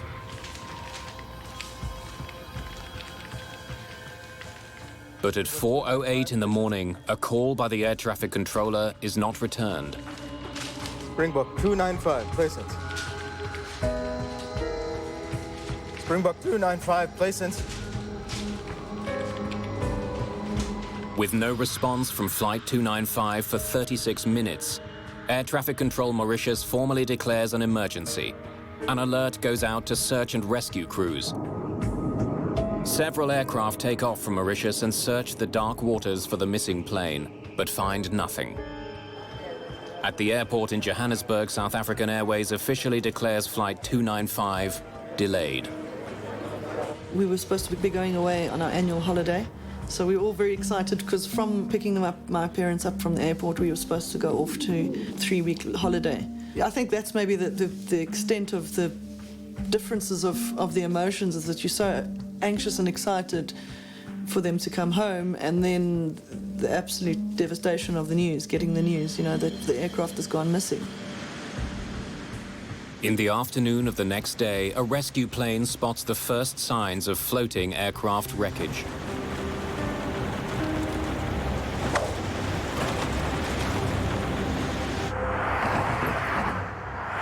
Rennie van Zyl, the head of South Africa's Aviation Safety Board, is assigned to the Helderberg case. A normal investigator will only handle a major accident about once in 20 years in his career. So this was quite a big wake-up and a challenge to us to start running with this investigation in that morning. 8 bodies are found in the water, all suffering from extreme trauma. It was around about 2 o'clock that we, in fact, were advised that wreckage and an oil slick had been spotted. And it was then quite apparent that the airplane was lost. The most astonishing thing is that my parents had actually, the night before they had flown, had sorted out their wills, had sorted out their insurances, had sorted out all of their documentation and paperwork before they flew, which was quite amazing. My father made very, very close family friends of ours, our guardians, our godparents, and we were to live with them. South Africa quickly becomes obsessed with what caused the crash. In the early days, there's very little to examine, only small bits of the plane that are floating on the surface.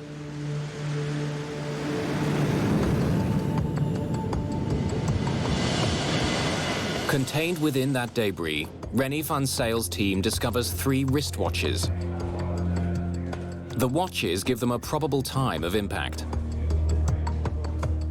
These wristwatches were in fact part of the baggage, and when examined we were able to find that the one had stopped and 2 others were still running, and the 2 running ones were the exact Taiwanese time, but the stopped one did give us the minute indication of what we could establish as the impact time of the airplane.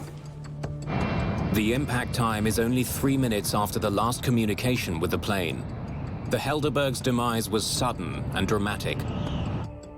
In the press and in public opinion, it reinforces the idea that something sinister brought the plane down.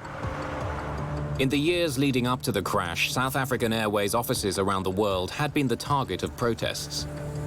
The South African Airways airline at that particular time was a government body. It was owned by the government. It was the national carrier, but it was also very much perceived to be part of the South African government. So another aspect of this plane crash and another theory that was put around was that there could have been a bomb in the cargo, that in fact we were a target. South Africa, or this SAA plane, was a target of terrorists who had the worst interests of this country at heart. Experts examine the small bits of wreckage they have, searching for the telltale signs of an explosion: impact cavities, surface pitting, or spatter cavities. Spatter cavities are caused by the white-hot fragments from a high-explosive device striking and melting the light alloys of the aircraft structure.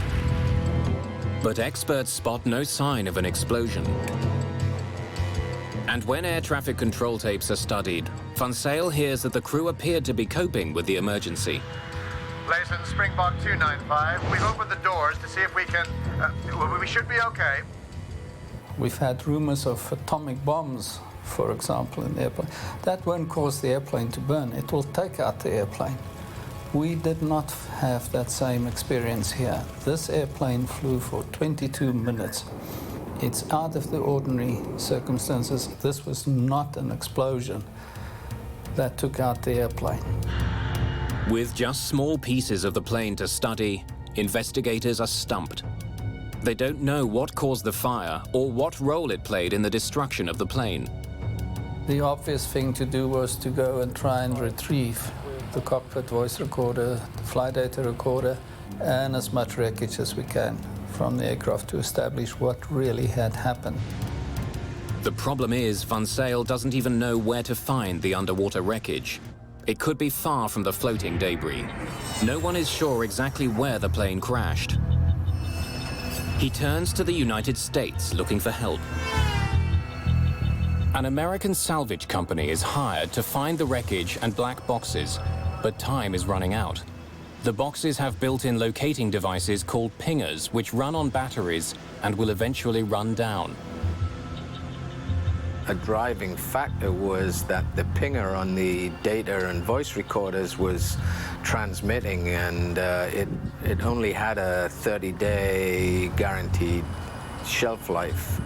If we couldn't get out there in 30 days, the chances were that we wouldn't be able to detect it.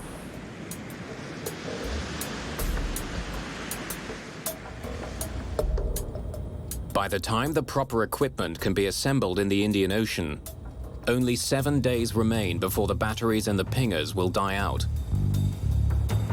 Meanwhile, blood tests are performed on the human remains pulled from the debris field. All show traces of soot in their trachea.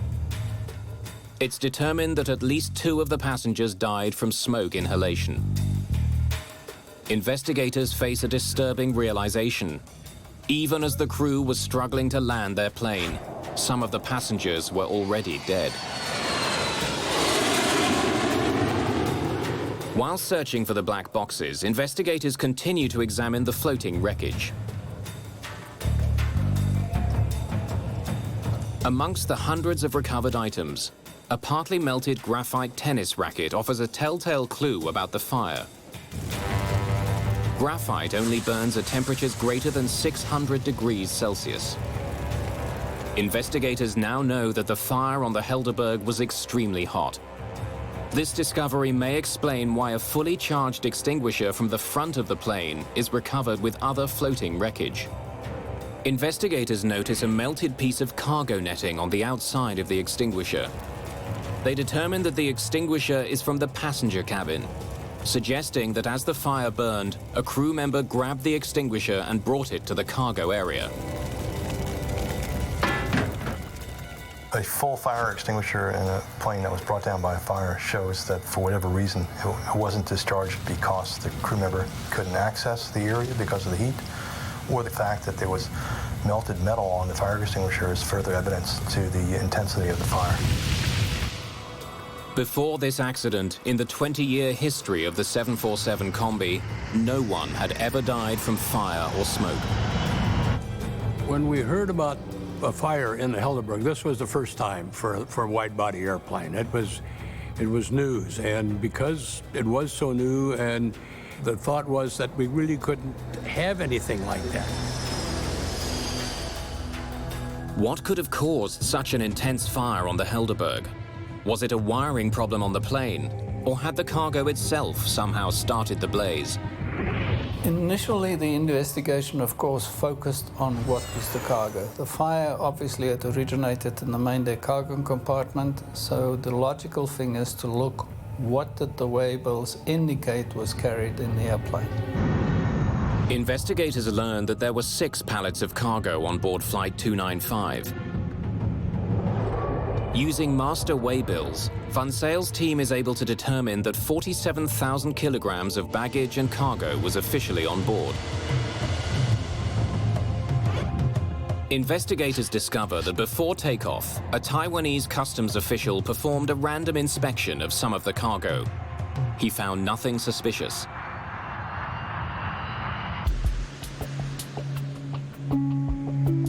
More than ever, investigators need to find the rest of the plane and locate the Helderberg's black boxes. But 30 days after the crash, Van Zyle's team gets some very bad news.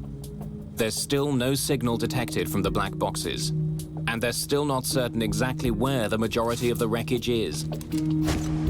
So far, the search has cost $1.5 million, and the team has been unable to locate vital evidence. The Helderberg crash is quickly becoming a test of Van Zyle's abilities and his resolve. The investigation reaches a standstill. Van Zyl has failed to discover the cause of the fire or even find the plane's wreckage. If he keeps looking, it'll cost millions more. And the chances of success are getting increasingly remote. This wasn't just an airplane, this was a Boeing 747. It was the largest airplane of its type. And this was a 747 of South Africa's national airlines. Hundreds of thousands of people who flew the 747 every day at that time were dependent on a satisfactory answer as to whether or not this aircraft was safe and whether or not there were any structural or design deficiencies in the airplane. So the stakes for us were quite large, and the stakes for Mr. Van Zyl as the head of the South African investigation were enormous. It would have been very, very easy for the South African government to say, the water is too deep, it's too far from Mauritius, we cannot investigate this accident.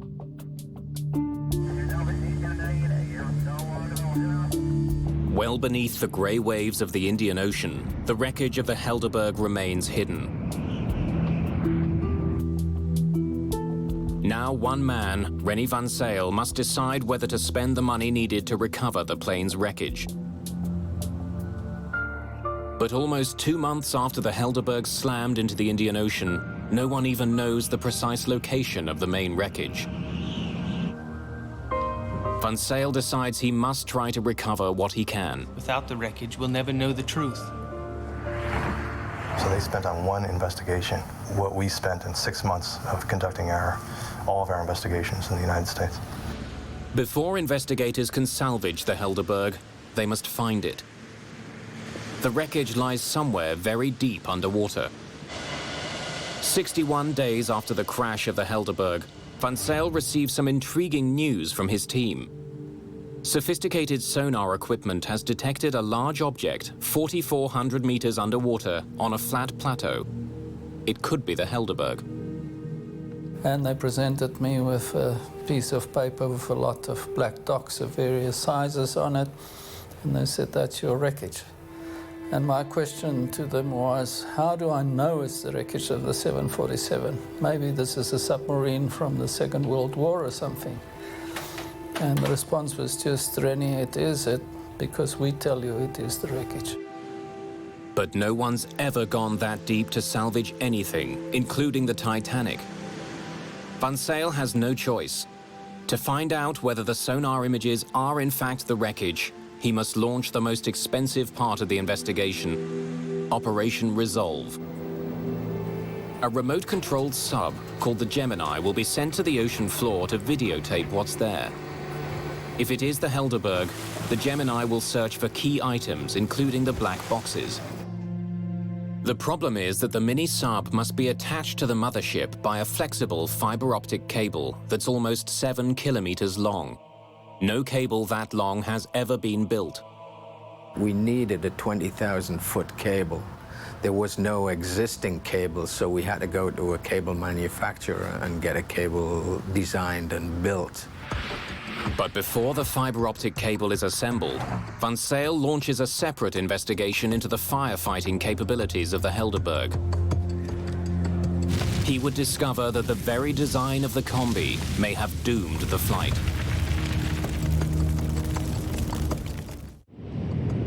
Investigators want to know whether the combi was properly designed to protect the passengers on South African Airways Flight 295 from fire. The smoke should not have entered the combi's cabin. The American team leader in the investigation, Barry Strauch, goes to Boeing's headquarters in Seattle to find out how the combi was tested for certification in fire prevention. Strauch's team learns that to comply with federal regulations, Boeing's fire tests were conducted by setting a bale of tobacco leaves on fire. When a technician enters the cargo area to fight the demonstration fire, no smoke enters the passenger cabin. The smoke remains localized. The fire is quickly extinguished. Well, that was in the test conditions that Boeing used to get the airplane approved. But in the reality, as we saw in this accident, it didn't work that way because you didn't have a nice clean fire with fans blowing the smoke towards the ceiling. You had pallets, you had a fire that would have grown considerably before the smoke was generated, and you had plastic sheeting that would provide fuel to the fire, in addition to all the cardboard and packing materials within the pallets themselves. The combi is designed to prevent smoke from entering the passenger cabin. The air there is kept at a slightly higher pressure than in the cargo area. When the door between the two is opened, the air should flow into the cargo area, keeping the passengers safe.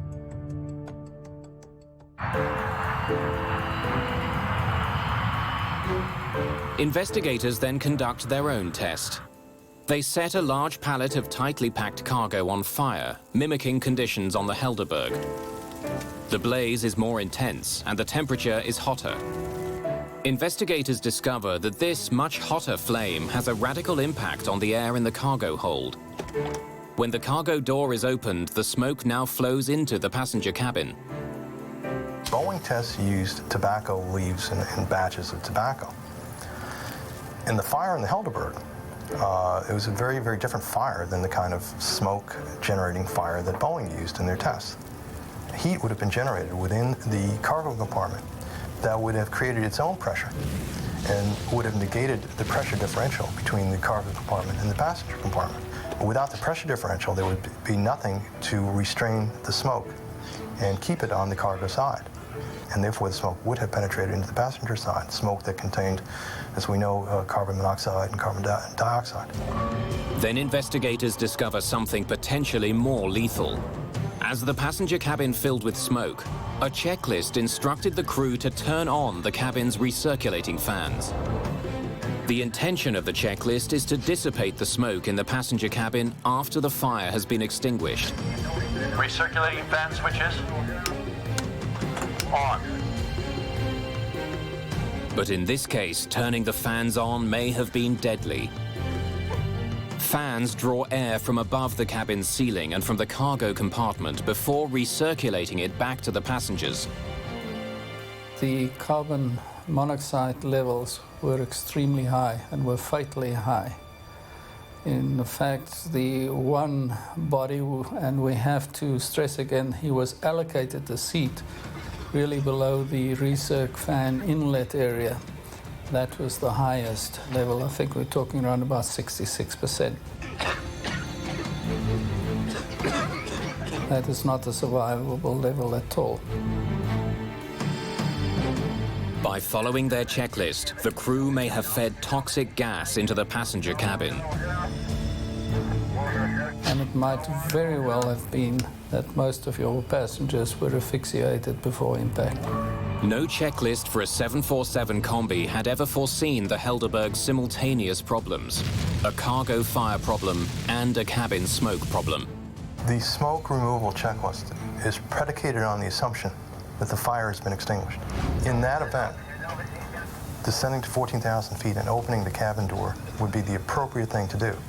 It would get the smoke out of the airplane and enable people to breathe regular air. If the fire hasn't been extinguished, that would have the function of actually increasing the airflow to the fire and increasing the supply of oxygen to the fire. We think that's what happened in this case, that the fire had never been extinguished. And in fact, the crew's attempts to make the situation better may have in fact made the situation worse. Investigators begin to realize that fighting a fire in the combi's cargo area is much more difficult than previously thought. If there was a fire in one of these pallets, it was quite likely that by the time the crew was alerted to the fire, it would be too late. Then the cabin instantly filled up with smoke. But Van Zyl still doesn't know what caused such a fierce fire. How had the blaze started? And how had it brought the plane down?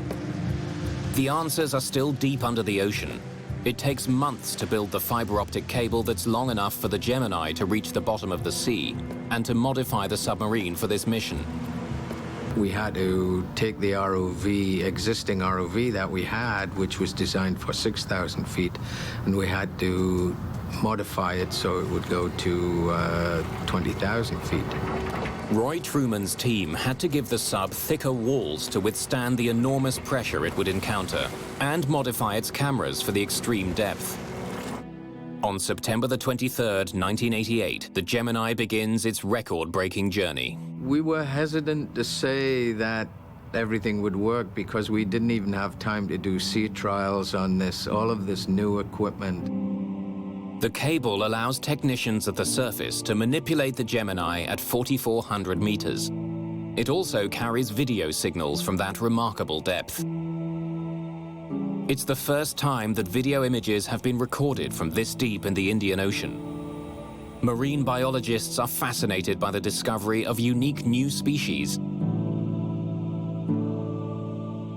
Some of the stuff that we saw on the seabed was pretty mind-blowing. Then, 1 year to the day after it disappeared, the Helderberg is found. From a depth of 4,400 meters, the submarine sends back images that could only be the wreckage of South African Airways Flight 295. There would be lots of luggage just strewn all over the seabed. Massive structures, the wings, tail, huge parts of the cabin split open, and you could see all of the ribs and the wiring, the hydraulic piping. I mean, it was incredible just to see everything that went into a machine spread over an area of about 5-6 square miles. It was incredible. Van Zyl's expensive gamble is beginning to pay off. Descending to the Helderberg's wreckage is a triumph for him and his team. But just finding the debris isn't nearly enough. A year after the accident, Van Zyl is still hoping for the improbable, the recovery of the cockpit voice recorder. One of the major aspects we aimed at in Operation Resolve was the recovery of the CVR. We really wanted to know whether the cabin crew reported to the captain that there was an explosion or what was happening at the back. Hundreds of hours of videotape are recorded. It's exhausting work. If you can imagine being on a football field with a flashlight that only illuminates a square foot of the football field, and you're looking for an earring one of the football players lost during the game in the dead of night. That's similar to what it's like when we're on the seabed. Then, at 9 o'clock one morning, something catches the eye of one of the technicians. Go back for a second. We might have passed. At long last, the black box is discovered. There, that's it. That's it right there. Michael, we found it. We found it. That was a very fulfilling moment to know, fine, what we had aimed for, we have achieved, we're getting it. It takes a full 5 hours for the Gemini to bring the black box up from the bottom of the sea.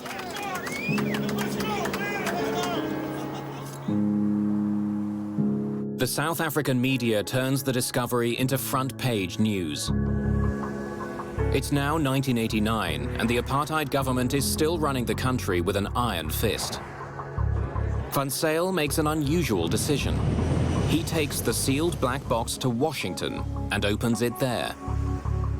Because otherwise I would have been accused of having covered up something or left something out or whatever. And we, the FAA and the NTSB guys, all listened to this tape at the same time for the first time. Tension in the room is high. The cockpit voice recorder should be a tape of the last 30 minutes of the flight, as the crew fought the fire. But the tape turns out to be a major frustration. After a year on the bottom of the ocean, it's difficult to understand anything.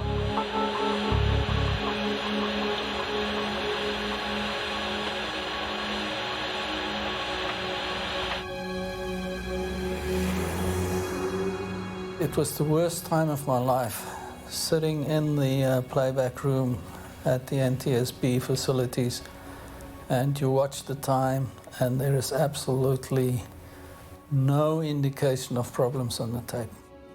And I'm watching the clock. At about 25 minutes, I was really getting very, very anxious.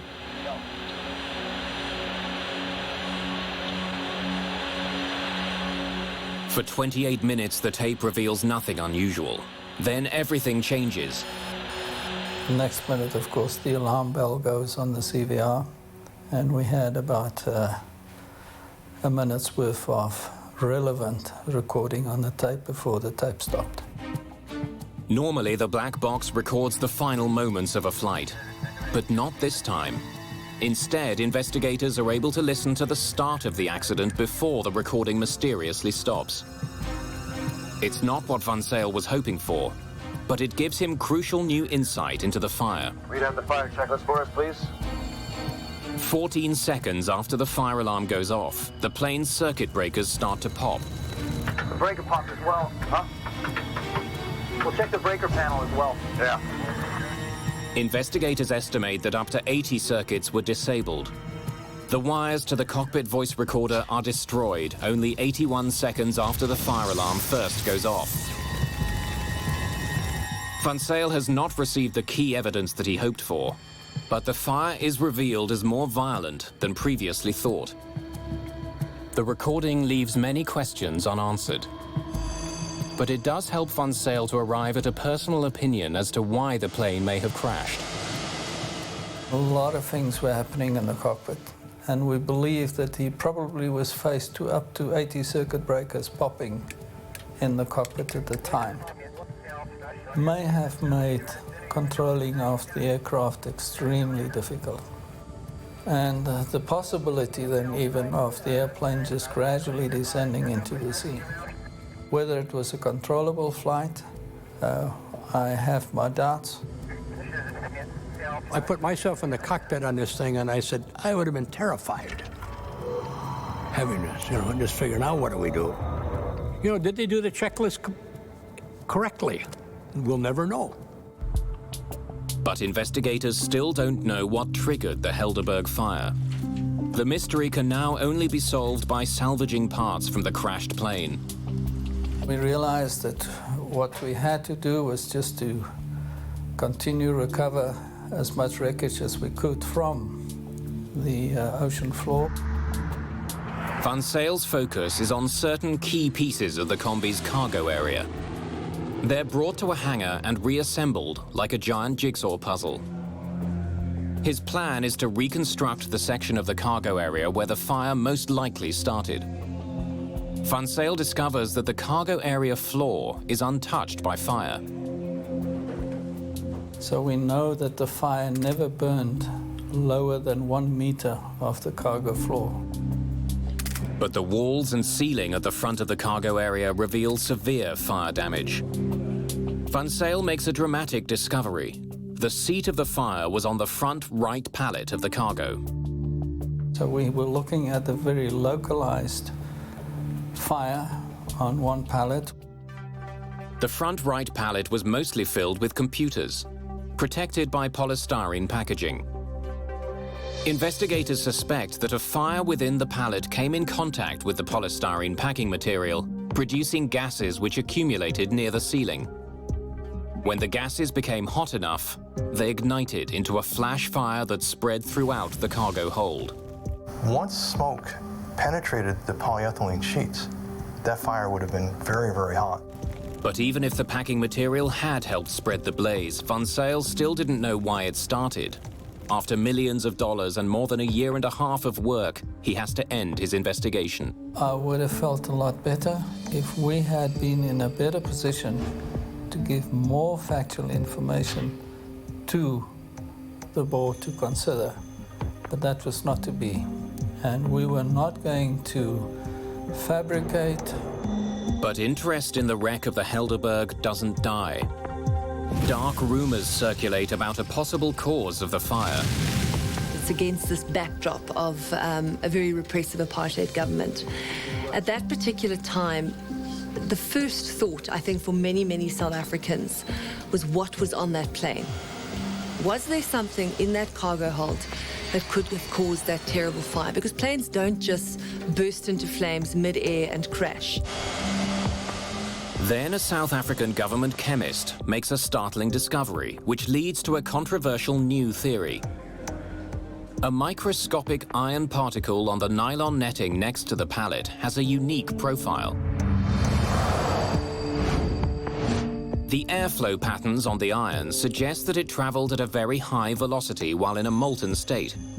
The discovery could mean that the fire on the Helderberg was not a flash fire triggered by packing materials. This was a different kind of fire. This was a fire that had its own oxygen. If you can imagine something like a sparkler, which has fuel and its own oxygen, it was some kind of material similar to a sparkler that we feel was the cause of the fire. A British fire and explosion analyst examines the exterior skin of the plane above the pallet and comes up with another piece of evidence to support the new theory. The skin on the outside of the plane reached temperatures as high as 300 degrees centigrade. You must remember that it's very difficult to burn through an airplane skin in flight because the tremendous amount of cooling from the airflow on the outside of the skin. Dr. David Klatzo is one of numerous experts who question what caused the fire. It would have involved substances which normally would not have been carried aboard an aircraft, particularly a passenger aircraft. In other words, it could not have been a normal packing material, wood, cardboard, plastic fire. You don't carry the things of that nature which carry their own oxygen, which can produce an accelerated fire, for a number of reasons, one of which they are generally unstable. The second reason is that normal fire extinguishing methods will not put them out. What could start such a fire? The only dangerous goods listed on the cargo manifest are computer batteries. Some believe the Helderberg must have been carrying cargo that wasn't listed. At the time, South Africa was under an international arms embargo. The country was also fighting a war with Angola. South Africa didn't have capacity to do everything itself, and there were times when it had to buy from other countries. SAA was seen as a surrogate cargo carrier, that they could somehow, through its commercial airline use, also bring in substances for the South African government, undercover, under protection, no questions asked. It was not that easy for them to fly a quasi-military airline into different countries and pick up military contraband, which you must remember we were laboring under an arms embargo at the time. The media fuels the flames of suspicion that the government was using passenger jets to secretly import weapons. Armscor is the corporation responsible for supplying the South African forces with munitions. At the time, there was a need to produce a better rocket system, a more efficient rocket system for dealing with the air menace in Angola. And the rocketry systems which are used for those purposes have as their propellant, a major component of the propellant is ammonium perchlorate. And that is what I believe was being carried aboard the Helderberg. But it is not the sort of compound you want on an aircraft when you are flying on that aircraft, because it is unstable, it is susceptible to self-ignition by any kind of vibration and violent movement. The official investigation into the crash does not come to the conclusion that the Helderberg was carrying illegal arms. I can just imagine. But the rumors won't go away. And more than 10 years after the crash, the dark theories force a very different South African government to take another look.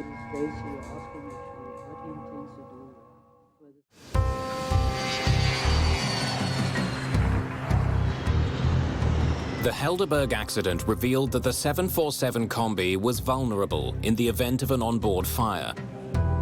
South African Airways immediately stops using the 747 combi. American officials take notice. And the FAA went through and developed some new regulations, but for the weight and everything that was going to have to be added in there did not make it an economically feasible. And so essentially after the Helderberg accident, 747 combis were not used anymore.